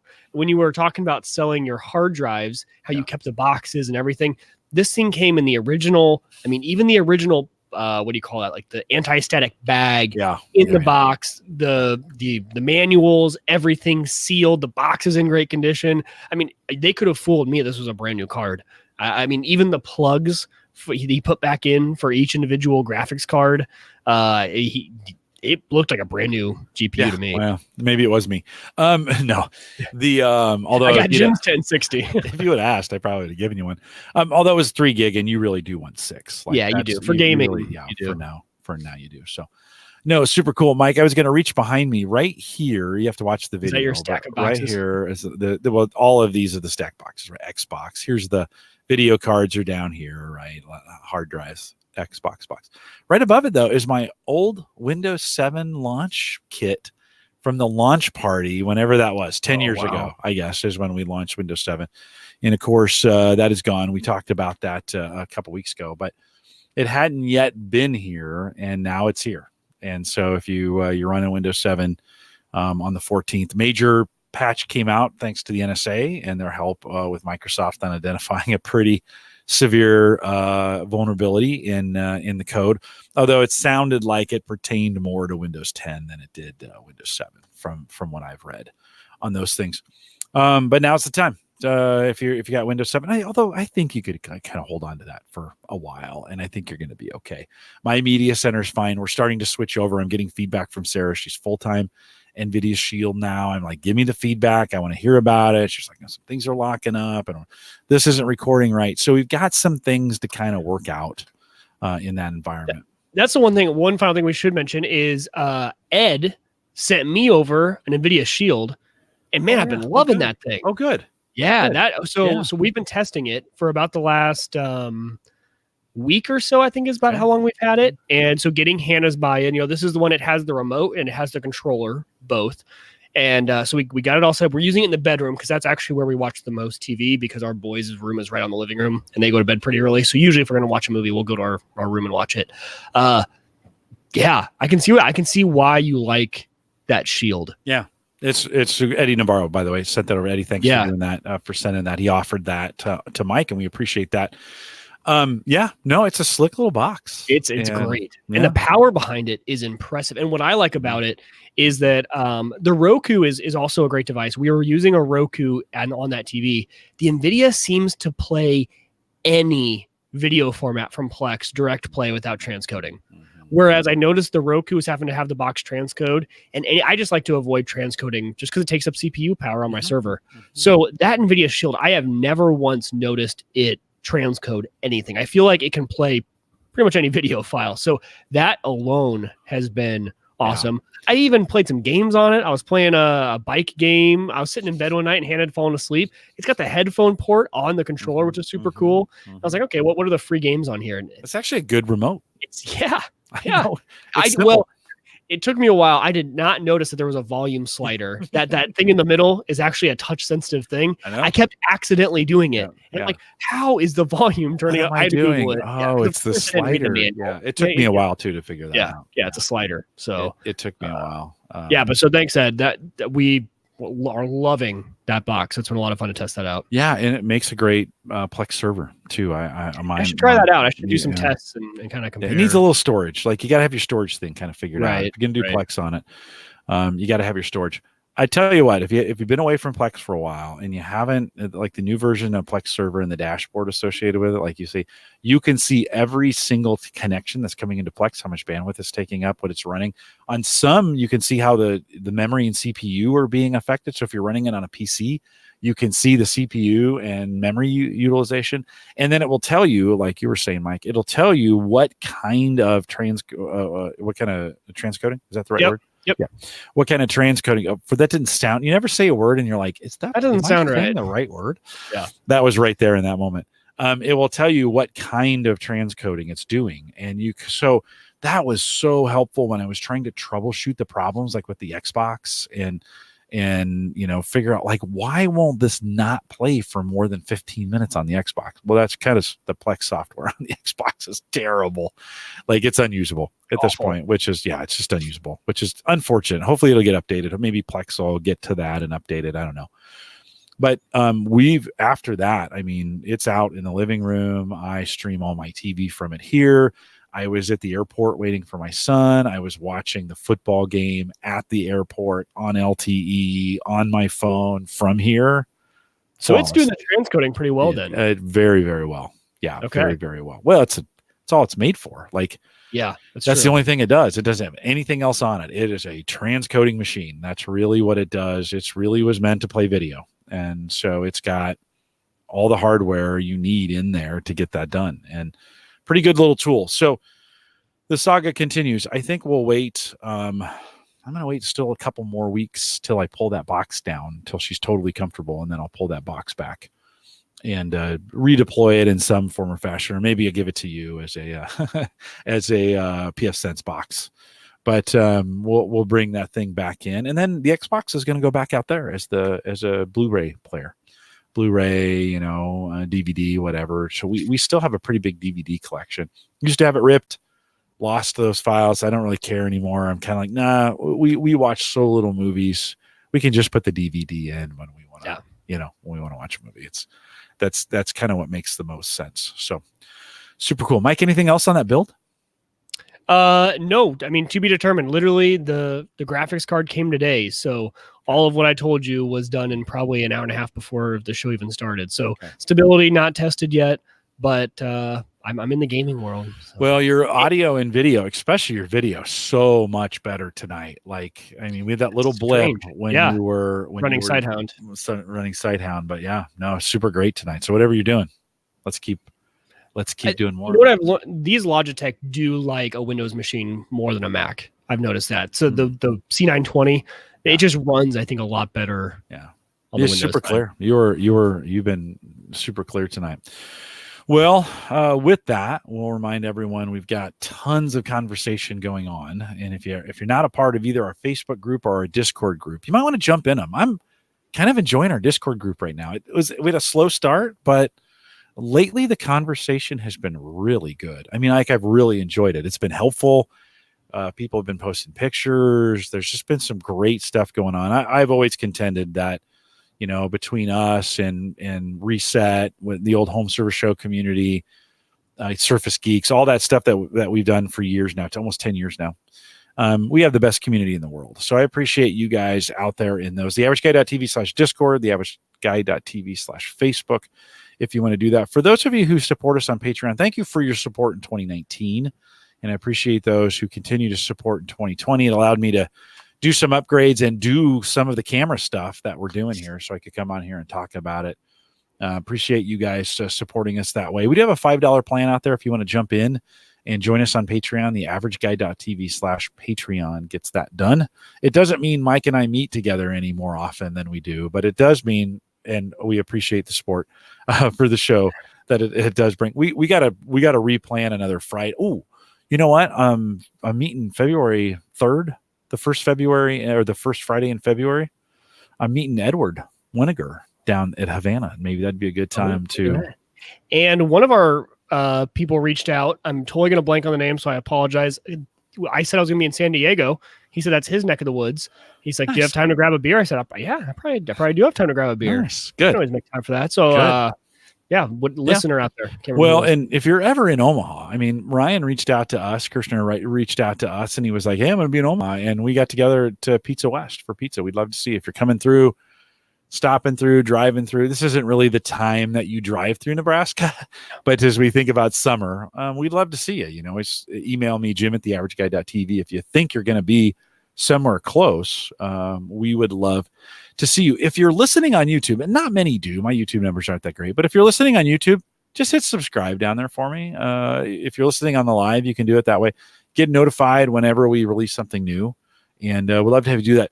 One of the things I'm learning too, super important, is comments on YouTube. So if you got something to say, this is always, I'm always torn, because I really want you to put it in the Discord group. To be honest, the conversation is just way better out there. But if you want to make a comment about something and leave it on YouTube, I go out there and approve those about once a week. But you can do that out there on YouTube as well. And that actually does help on YouTube get us ranked a little bit higher. Not that that matters, but I just have to say it because that's what I do. Don't forget that the AverageGuy.tv, both platform and media hosting powered by Maple Grove Partners, get secure, reliable, high-speed hosting. Mike's on it. I'm on it. High-speed hosting for people that you know and you trust. Of course, that's Christian, and so we appreciate his sponsorship of the show. MapleGrovePartners.com. Plans start as little as $10. Don't forget, you can get the app, HomeGadgetGeeks.com. Mike came home last night. Sarah was not in a good mood. Hadn't started dinner yet. It was 6 o'clock, but there was a box of HelloFresh ready for me. And I made the best sauce last night. I am not going to lie. It was so good. I thought I need to start videoing. Like, I need to do a video blog. You need to become a food blogger. Yeah, I'm just cooking these HelloFresh meals. Like, and I'll do the pitch. I get free boxes all the time. I don't make anything off them. I just want you to try them. So contact me, Jim@theaverageguy.tv, if you want to try it. But we did grilled, we did pan fried chicken with a mushroom sauce, like a brown mushroom sauce, and mashed potatoes and carrots. Everybody loves that. It's not the weird stuff that you're thinking. I mean, that's like your average everyday Midwestern or whatever meal. Super easy. I did it. I did it. This is a hard thing to believe, right? As you're cooking these things, you're like, oh dang, I'm actually pretty good. No, HelloFresh is actually pretty good at putting these things together. The beauty of this is, if you like the recipe, they tell you everything you need to do. If you're just going to want to buy it on your own, just make it again right off the recipe card. It's super. We've done that a couple times for big family meals where we've been like, oh, that was so good. Let's just make it in bulk, and we'll double or triple the recipe on there and do it. And so it's been a really good experience. Are you guys still doing it? Yeah, we did it for 1 week at the middle of December, and we've been off since then just because of the holidays. So holidays, sickness. Next week is probably the next week it's coming. Yeah, I love the flexibility in the plan. Me too. That's the one thing we really like, and there's no guilt trip is my favorite part. No, like I could skip out a whole month and they don't even say anything about it. Yeah, in fact, because of the snow on Friday, the FedEx guy couldn't get here on Saturday, and so it backed him up. So we didn't get the box until Monday. We were both at work. Sammy's gone now, so I was eyeballing the package cam, the brand new package cam, off of Sighthound, off the app, off my phone. Dude, I'm a whole new person. You're looking at me like, you got it working? No kidding. Yep, got it working off my phone. Sighthound, watching the box about every hour or so. I just kind of dial in it. Is it still sitting on the porch? Is it still sitting on the porch? Is it still sitting on the porch? So it's kind of fun to have that. And then when Sarah got home, she got home early, and of course the driveway cam went off when she came in. The garage cam notified me when she got into the garage. The front door cam notified me when she picked up the box. I can time. Yeah, I can time. I'm like, oh, she's home. Oh, she's in the garage. Oh, she's picking up the box. And then I went to the Sighthound, and sure enough, it was gone. And I could even go back and play the video, or should I watch her go out and pick it up? You're like, I know that's kind of weird, but I'm liking it. It's kind of fun to kind of watch what's going on. So if you want to join us on the Pampered Chef, just let me know. Jim at theaverageguy.tv. Love to have you in there. Wintertime is the time to do it. To be honest, it sucks cooking in the winter. It's just cold. Everything, you're inside, can't grill. Pampered Chef's the way, or Pampered Chef. HelloFresh is the way to do it. Pampered Chef's the way to do it too. They have some great tools as well. We are live every Thursday. Oh, let me ask this question to the chat room really quick. And if you made it this far in the podcast, you are our most engaged listeners. So maybe I'm kind of glad I waited till the very end, because this is a tough decision. I am thinking of moving the podcast from Thursday to Wednesday, right? So just one day up, but not Thursdays. Now, I have podcasted live every Thursday for 9.5 years. Like I know that's hard. And I know that's everybody's patterns are put in place, but I was telling Mike, like every business event, I've got a thing this week on Thursday, or next week on Thursday. And it would just be better, I think, for me to get it moved to Wednesday instead of Thursday. So chat room, if you're listening live, love to just get a little bit of feedback of good or bad for you. Just get a little bit of feedback. If you're a regular listener and you made it this far, thanks for doing that. What do you think? Give me some feedback. Jim at theaverageguy.tv. Love to know if Wednesdays, you don't really care because you're listening to this 2 weeks later or whatever. You don't really care. I know you get that, but chat room, I'd love to hear from you now. And it just could be, it would be better for me. I almost never have anything Wednesday nights anymore, but when Thursdays are always conflicts now for whatever reason. I have a chamber event in a couple weeks on a Thursday, and it just seems like everybody wants to book things on Thursday. So let me know, Jim at theaverageguy.tv. But for now, we're live every Thursday, 8 p.m. Central, 9 Eastern, out here at theaverageguy.tv live. We'll do a little bit of post show. Thanks for coming out tonight. Those of you in the chat room, we'll stay around to get some feedback on that live show Wednesday, Thursday thing. But with that, we'll say goodbye, everybody. Ron says Wednesday would be a better night for him. Yeah. Wonderful Wednesday, says Andrew. Yeah, I think you might be onto something. Yeah. I don't think it'll be. It shouldn't be too big of a change, just to be honest. It just where it really gets sticky is church. Joe says Wednesdays are good for him. What do you mean with church? Church almost always, for people who are involved in churches almost always do their youth stuff on Wednesday. Oh, on Wednesday nights. Yeah. That's for whatever reason. So, Andrew, wonderful Wednesday. Ron, Wednesday. Wow, that works. That's a better night. Okay, good. Like that. Wednesday's fine for Joe.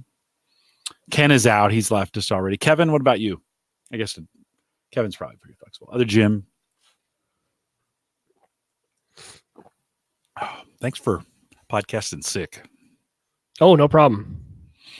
Hard to tell. You could tell in your voice a little bit. Yeah, in the voice. It's getting tough to talk. Yeah. What you need is some beer. Yeah, right. That's what I need. I need to sleep. Hey, you were talking about mouse without borders, right? Yeah. I know that one doesn't work with a Mac and a PC.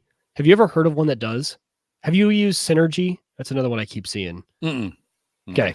I need something because now my Mac is over. So if you notice, I'm looking to the opposite side tonight because now I set up another monitor. So I have 3 monitors.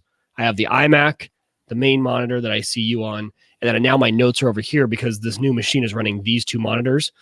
But my Mac, I have 2 keyboards right here and 2 mice, and there's got to be something better.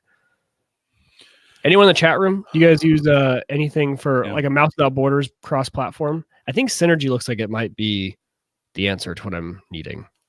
Joe dropped our emails and a link to our website to the director of sales for Sighthound. So that would be.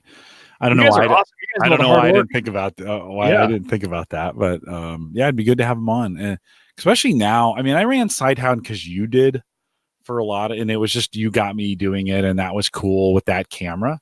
Yeah. But like, as I've gotten to know that company, and they just like, with their upgrade thing that they just went through, whatever that was, they did what was right. Like they did everybody a solid, just, it was right. Definitely did. Yeah. Yep. They said, hey, we didn't come out with a new version last year. That's what you guys pay for your $50 a year if you want to pay for that. And by the way, you don't have to pay the $50 a year. So their whole point was everyone did pay for a year's worth of service and upgrades, and they didn't release a big upgrade. Mm-hmm. So they said, you know what, we're going to count that. They gave everyone a whole free year. That's when they put out the next big version.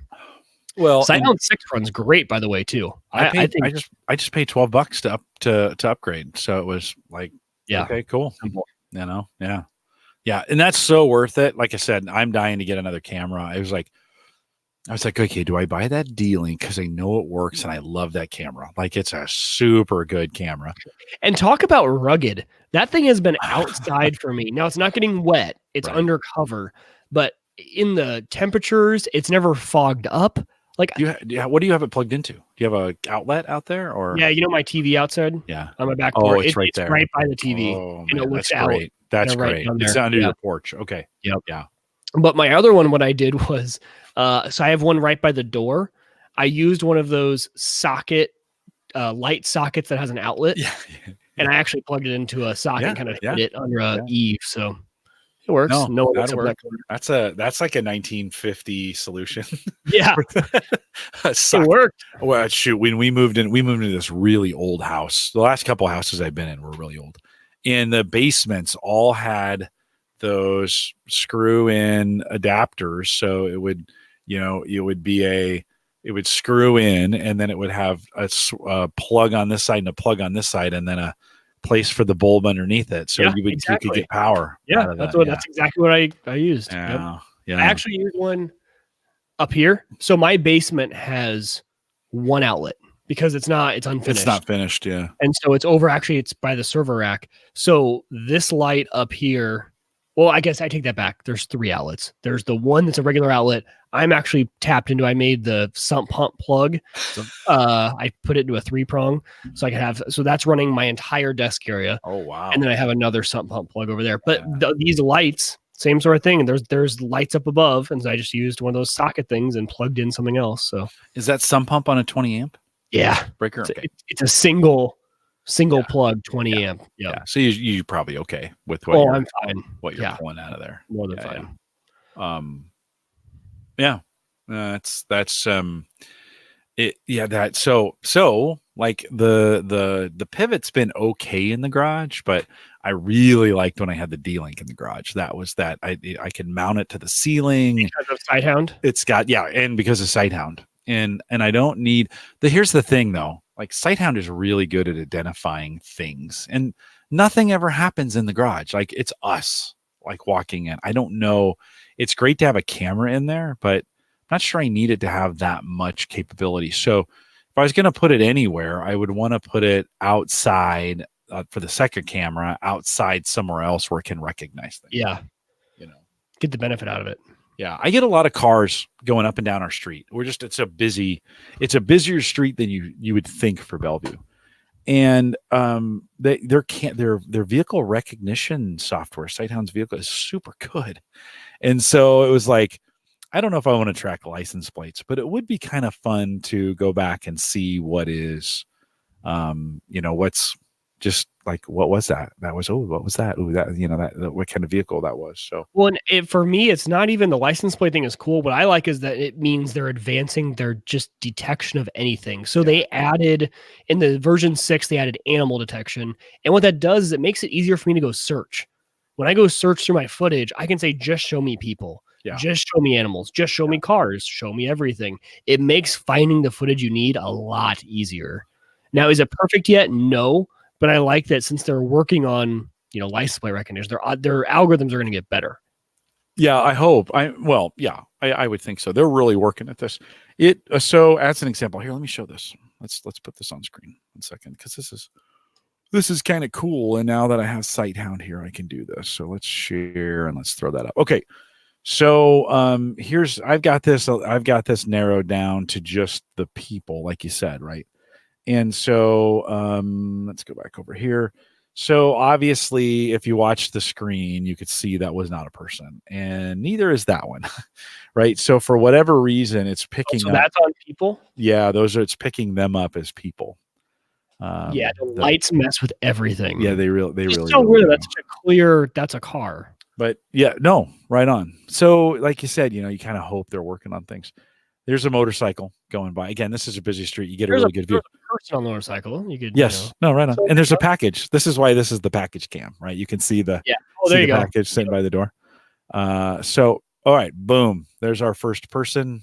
Is this when she falls? Coming up the street? No. That's on the ring side. I don't know. The kids were a popular route for the kids going home from school. So you can kind of see, I see the kids coming home.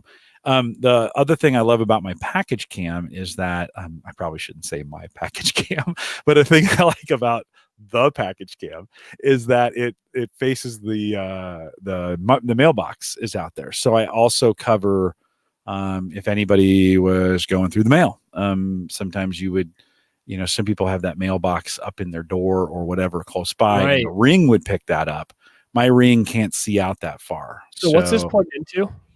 This is the D-Link plugged in, going through actually glass. So it's on the inside of the house, facing out. Now I should actually mount this outside, but I don't have power out there to do that. So it's going through glass. The other thing you can do is if you log into the web page of the D-Link, you can turn off that timestamp up top and just let Sighthound do it. Oh, that way in Sighthound you can turn it on or off, so you can actually see what's going on there. I don't know. You might just like it. It's sky. Yeah, it's just sky up there too, where it's at there. But again, person, and another person. That's just today. And then let's go to yesterday. Again, it's picking up, and it's not picking up every car. Like, it's at night with the lights. Yeah, but like what's crazy is I probably have 100 cars that go by my house at night. So it's not picking them all up. It's just picking up a couple. Yeah. For me, even I have a camera that faces my front door. So it doesn't even face the street, but it will pick up the light reflecting off my house as they drive by, and it'll think it's a person. That's a common one that I get. Okay. Yeah, it's so we have a neighborhood cat. His name is Smudge. He's the coolest cat ever. I just love this cat. And let's see if I can find an animal one. Every once in a while he comes through. And we're not seeing many. No, it's okay. So here's me. I'm shoveling. Okay. and that's me. It just picked me up as an animal. So it was from the back. Here, let's go back. You can kind of see, we'll go back a little bit. So there's me clearing the snow. This was last Saturday. It snowed. And when I got into camera view, for whatever reason, the hat, whatever, it classified me as an animal. Interesting. Now, see if I can find. And they have the submit this clip to Sighthound. Yeah, I should probably do that. That'd be a good. It just helps them. Helps with their algorithm. Yeah. Oh, this is me moving. This is me and my hand moving the camera around. This is when I'd had it set up at this angle. Let's see. Oh, maybe I deleted all those. Let's see. I did. You manually delete stuff? When I moved it, I did. Oh yeah. Yeah. Well, why did I do that? I don't know why I did that. I did. There was a reason. There was a reason I had done that. But so here's an example, Mike, of like, you think, so I had those two where it misidentified it as people, but this is just tonight. So this is starting 9 o'clock. I mean, it's 3 hours of darkness, and look at all the cars that go by my house. Yeah, you have a very busy street. Yeah. Yeah. You can see in some of these, you can see the security cam that I installed go on right there. Oh, yeah. It's off to the right. It also goes off when some cars go by, and it doesn't go off when others go by, right? You saw like, whoop, there it went on for that one.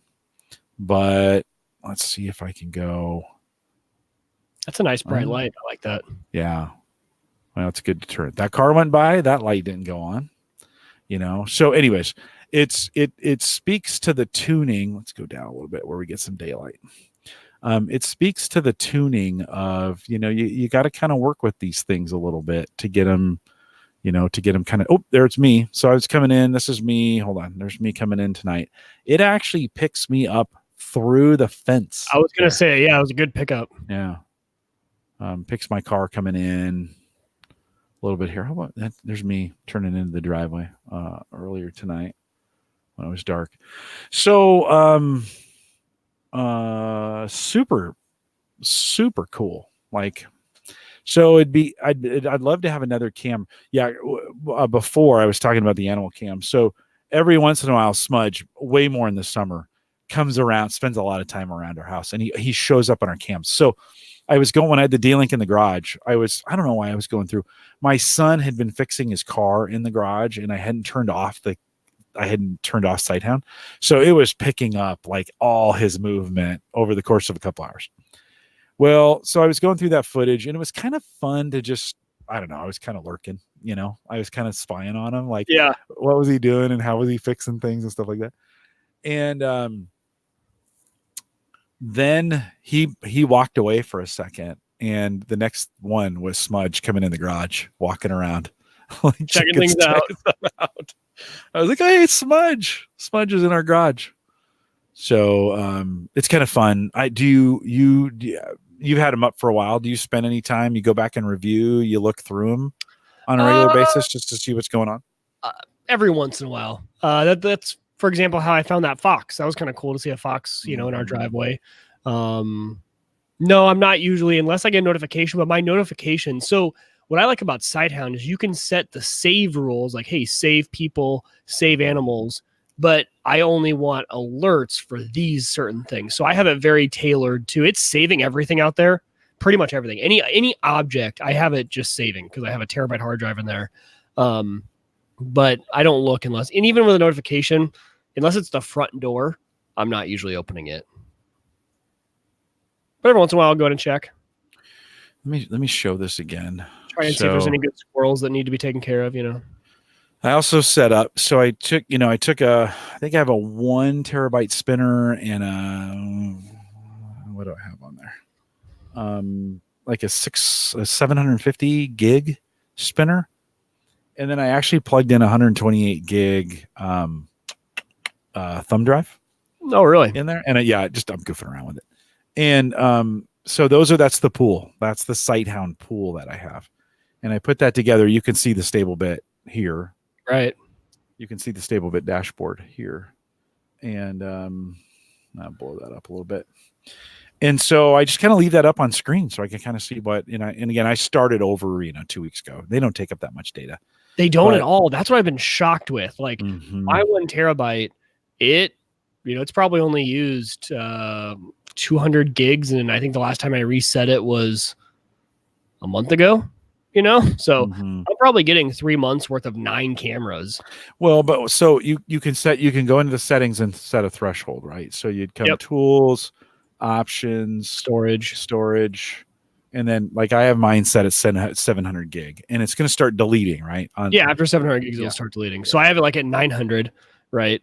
And so after 900, it'll start deleting. Yep. It also moves video really well. So like if you want to, like you're saving everything for a lot of hours. Yeah. Cause I can't. How many hours? 2000. I don't know what that means. So that means for the last 2000 hours, it doesn't care. It has saved, even if it doesn't detect anything, all footage has been saved. Everything that's over here. Yeah. Everything. No, right? Beyond that, everything. Like you can literally go to your timeline and between events, those are the events that it's pulling out. But for 2000 hours, so however, that's 10. No, how many days is that? That's a lot of days. Divided by 24. So whatever. Yeah. 2000. 100 days? 100 days of video? You're really not gaining any storage savings here because for the last 100 days, it has saved absolutely everything. Where would I go to see the timeline then? Down here? Below. Yeah. So if you just go to a camera, you can scroll through. So go to oh God. Let's see. Go to. Is it down here in the timeline that we're talking about? There's a timeline down below here. Yeah. So just click play. Okay. Right. But that's playing one of these events, right? That's playing the 7:30 event. That's this red right here, right? So are you saying I could try clicking somewhere? No, I don't think that's what that means. No, it's exactly what it means, but I'm wondering if 2,000 wasn't even like an acceptable amount. Honestly, because they say 24 is like 48's like the max you should do, 72 maybe. But sure, I'll just change it. So now I want to go. No, I'm gonna change it. Oh, I have it on this machine. What am I thinking? I'm on the machine now. Okay, let me see, because I have it set for 24:48. I don't think it's working for me that way. 12 weeks.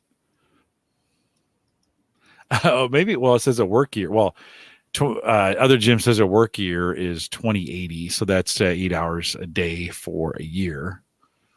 But the 24 hours would be 12 weeks or so. Yeah.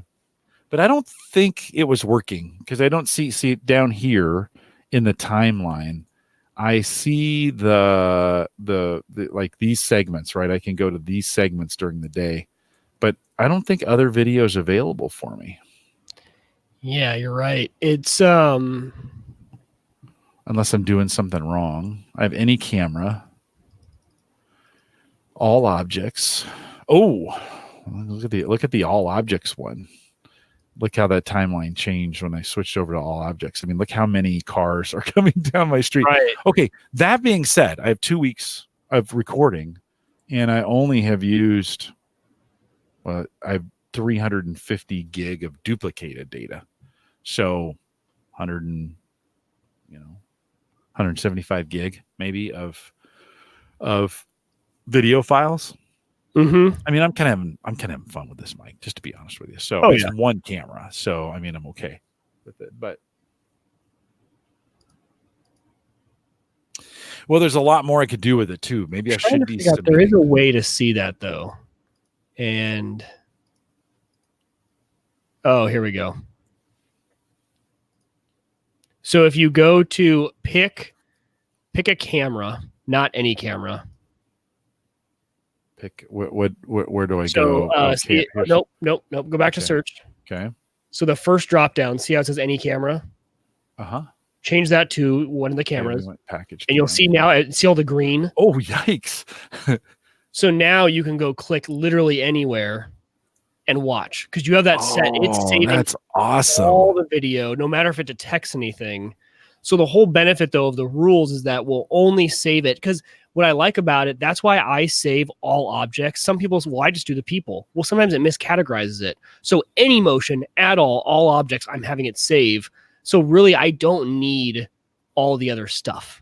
I mean, maybe if the camera didn't pick up any motion, but that's pretty rare. Usually it's picking up the slightest motion. Okay. So for you, that storage you're seeing, especially since you just reset this, that menes that's 24/7 footage. It has not deleted anything. Yeah, for 12 weeks. Or in this case, 2. Exactly. For 2 weeks. Yeah. So what would happen though? Okay, so when I ran out of space, when I reached the 600 gig limit, right? Yep. It would start deleting that as well, right? That data would go away as well, right? Yeah, I believe so. Yeah. Yep. Yeah, I think it would. So, which is but fine. I don't know how that works because those aren't really like clips. It's almost like all the extra buffer. Yeah, well, let's go back. Sure. I mean, if you're not having any issues, you're not having any issues, right? Right on. But let's go back. Could run into is once you get beyond.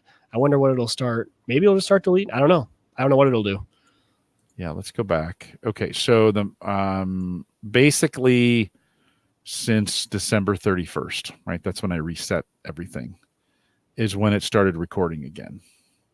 And so so it's the 31st where today's the 16th. So 2 weeks of everything. Yep.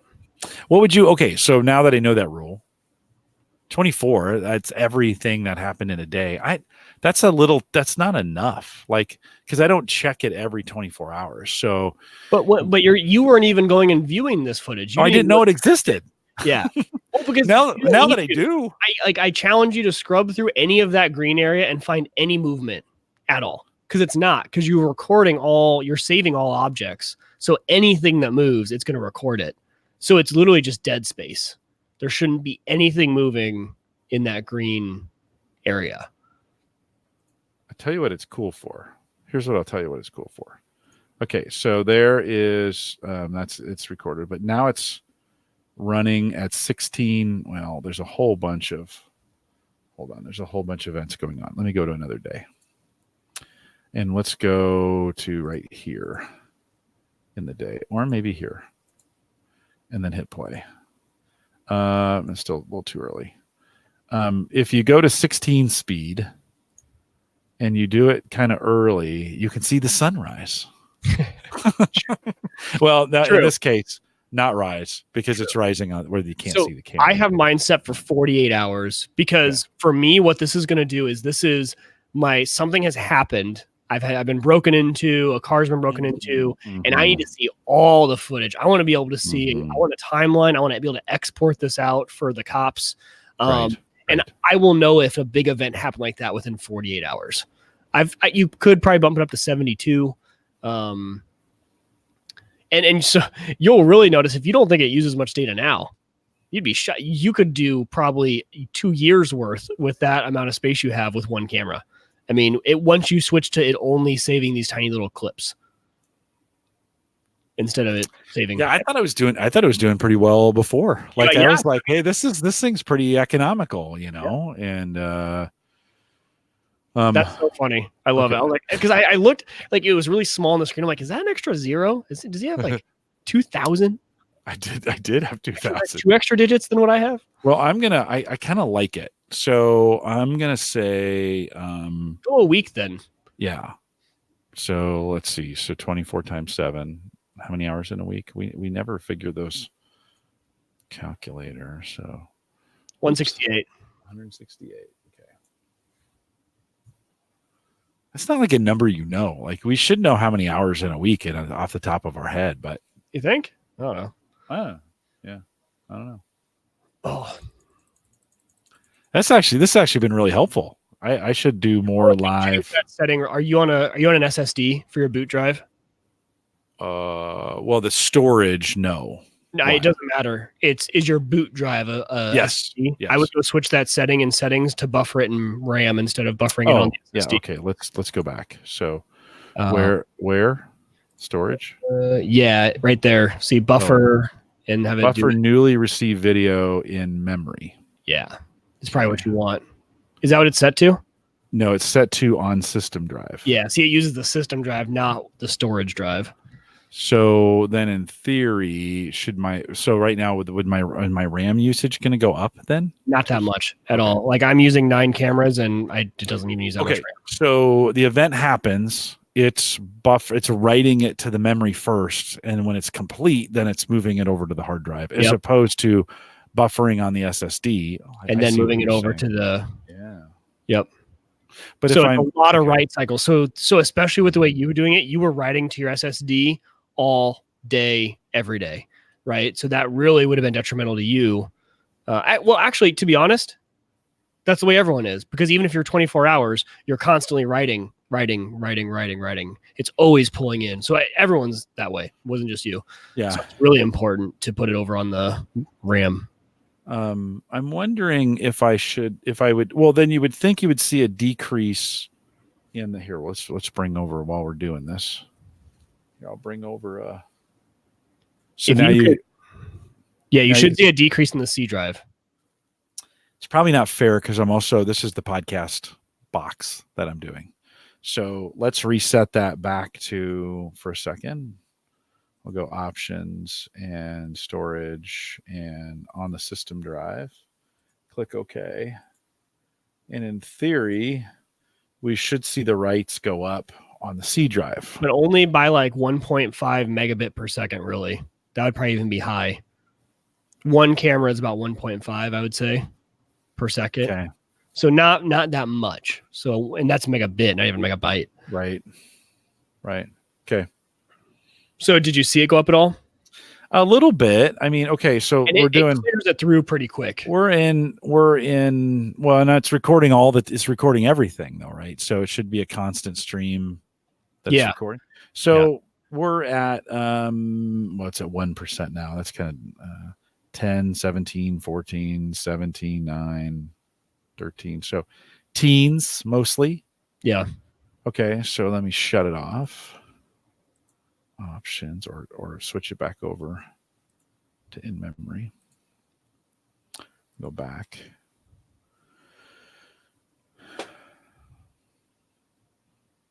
It of course is going to have some spikes in there as we switches over. Because the machine's being used for other stuff, it might not be enough to notice. I know like 1.5 megabit probably isn't enough. But it 24/7, 24/7, and it's just the write cycles, right? I mean, it's still just writing it all the time. Might as well use. No, that's a super good tip, Mike. Just to be honest, I had not worked through all those details of, I've got this storage over here, and I've got 1.4 terabytes between those drives. At this point, I have it set to duplicating, so if one of the drives goes bad, I don't lose everything. So it's duplicating in there. So I got plenty of space. So I thought, we'll set it at 700 gig. That should be plenty for what I'm doing. Honestly, I didn't understand this temporarily keep up until I was like, I don't know, I just set it for a big high number. Yep. See what it is. Put the videos on the E drive, which is the pooled stable bit drive that's on there, but super helpful on that memory side to. And the best way to describe, I really didn't do a good way of describing that to you. The temporarily keep, what that says is it's going to keep everything for this period. After that, anything that didn't meet one of your rules that you have set gets deleted. And your rules, so go back to your cameras real quick. Go back to the camera. Yeah, it says it right here, by the way. This little statement, I think, says temporary video is useful in the event something occurs that did not match the rule, but the video is still desired. Most users should set the temporary storage as low as is acceptable and the disk space allocated as high as possible. Okay, so where'd you want me to go? So go to cameras up top. Yeah. The main cameras tab up top. Up here. Yeah. Yep. So your rule that you only have one rule, and it's any object. So you're good. Anything moves. Now, some people don't have that. They have only show me people. Well, then if an object moved and it didn't classify as a person, it's going to delete that because it didn't meet one of their rules because they don't have the all object rule. Mm-hmm. So if they have 24 hours as their temporary, they had only saving animals, then it was just deleting everything else. So it's really, but most people have the catch-all rule. Like for me, I have 3 rules usually. It's the catch-all, which is the one you have. Any object, save it. Then I have an any person, notify me. I don't need to worry about saving it again because it's already saved it with the all object. How does it notify you? Push notification on my phone. Oh, yeah. I didn't know you could do that. Yeah. So just click on, I think it's a weird thing. So click on click there and click, and then add rule. Yeah. Right where you were, new rule. So new rule. And you would say whatever camera. So when package cam, and I would want to change this. So you could, you could do it. People. Yep. Right. Anywhere. If seen. Now, anywhere, that's where you can set your parameter. So if you don't care about the sidewalk, you just want your porch, you would draw a box around your porch. Got it. I'll leave it open for now, just so I can. And then do that. So I can test it. And then if seen, I want to take an action. And send a mobile app notification up top. Or you can do any of those, but the mobile app is the top one. So in other words, the app I have on my phone, it'll automatically do it off my phone. You'll get a push notification. And say, okay. Cool. So now, anytime there's a person, then we'll send anytime there's people in the package cam, I'll get a notification. Oh, that's super helpful. Mm-hmm. Nice. Or the email is sometimes more trust. Like if the app, sometimes like if you weren't signed into the app for some reason, which usually it's always signed in, email would be, one way, but that would clutter your email inbox up for sure. Yeah. And I do have the app. So you're good. I do have the app installed and it works great. Yeah. So you'll have to see if you end up getting a notification next time. Well, and I get probably, if we go back to people, so search all cams, and I only have one cam. I switched the name of the cams, and when it does that, it gives you a new cam and a new storage location. A new location, or is it? Yeah. Yep. And that'll disappear after a while. But those are the kind of UI things that I love about Sighthound, that just they're not in things like Blue Iris. So the people, like, this, I would expect 8 to 10, let's say 8 to 12 notifications a day. And I'll see what's showing up and then say, okay, now I need to bring those down. Because I think what I would do, right, so I can go back into that rule. Let's go to cameras, go back into this rule and edit it. And so from anywhere, I could then pick inside, and I could come and eliminate, and this is probably a bad picture to do it on, but so yeah, what I do is I usually make the box where I want to see, and then got it here. Or you can do the opposite, so you can switch that inside to outside my box, whichever is easier to draw. We'll get a picture. There we go. So now I should go to cameras. Oh yeah, it won't do it. No, I can't. Yeah. But I kind of know the space, and maybe I'll do it when it's light. So what I really want is, I don't want this road in here. So we could say, you're saying I could change this to outside? So whichever is easier to make the box. So probably this one. So inside the box, it's going to alert you. Drag it down. Why won't it let me? Oh, because it's the camera. So in this case, I want to go over here. That's the door. And over here. Or this might be a good example of one where it might be easier to do outside the box. You just highlight the road. Yeah. That's just one way. Here's images from. Here we go.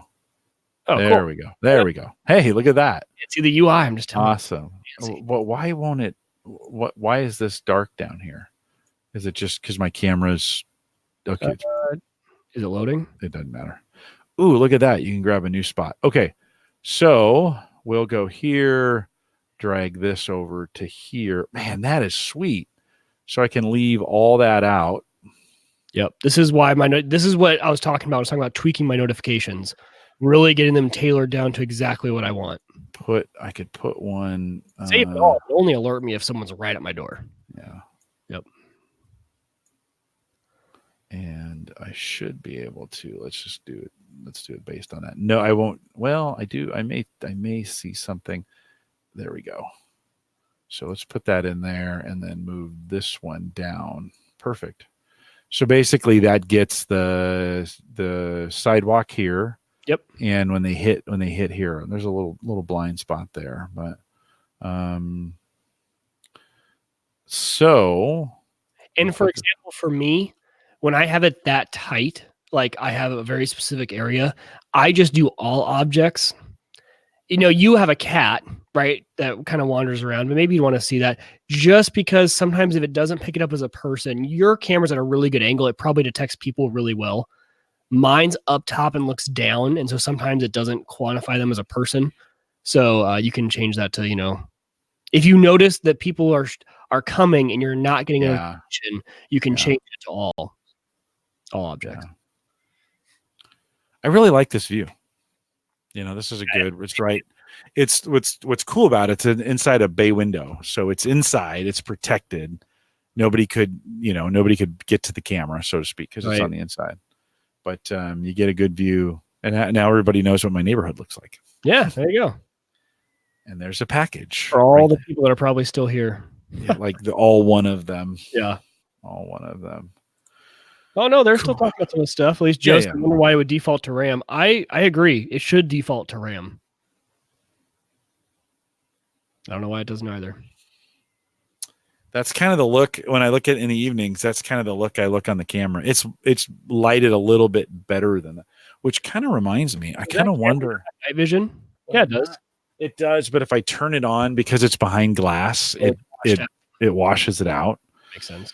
But I kind of wonder. Okay, let's go into Habitat and here. Why not? Well, no, I'm not going to show that right now.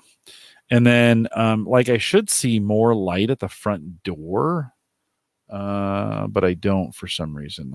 Maybe it's just not bright enough right now. I get this from time to time too, where it struggles to connect to it. Maybe the Wi-Fi gets overwhelmed or something. Yep.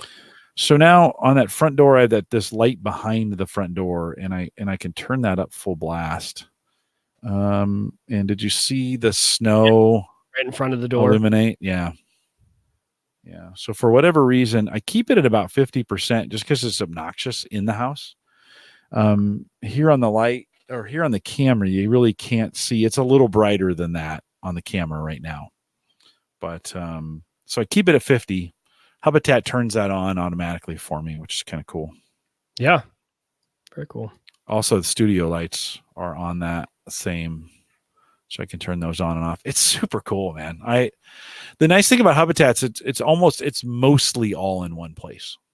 You know, yeah, mostly. It's not all there, but it's mostly in one place. So things are still kind of spread around between apps. You know, the Ring app is one thing. The Zmoto app is another.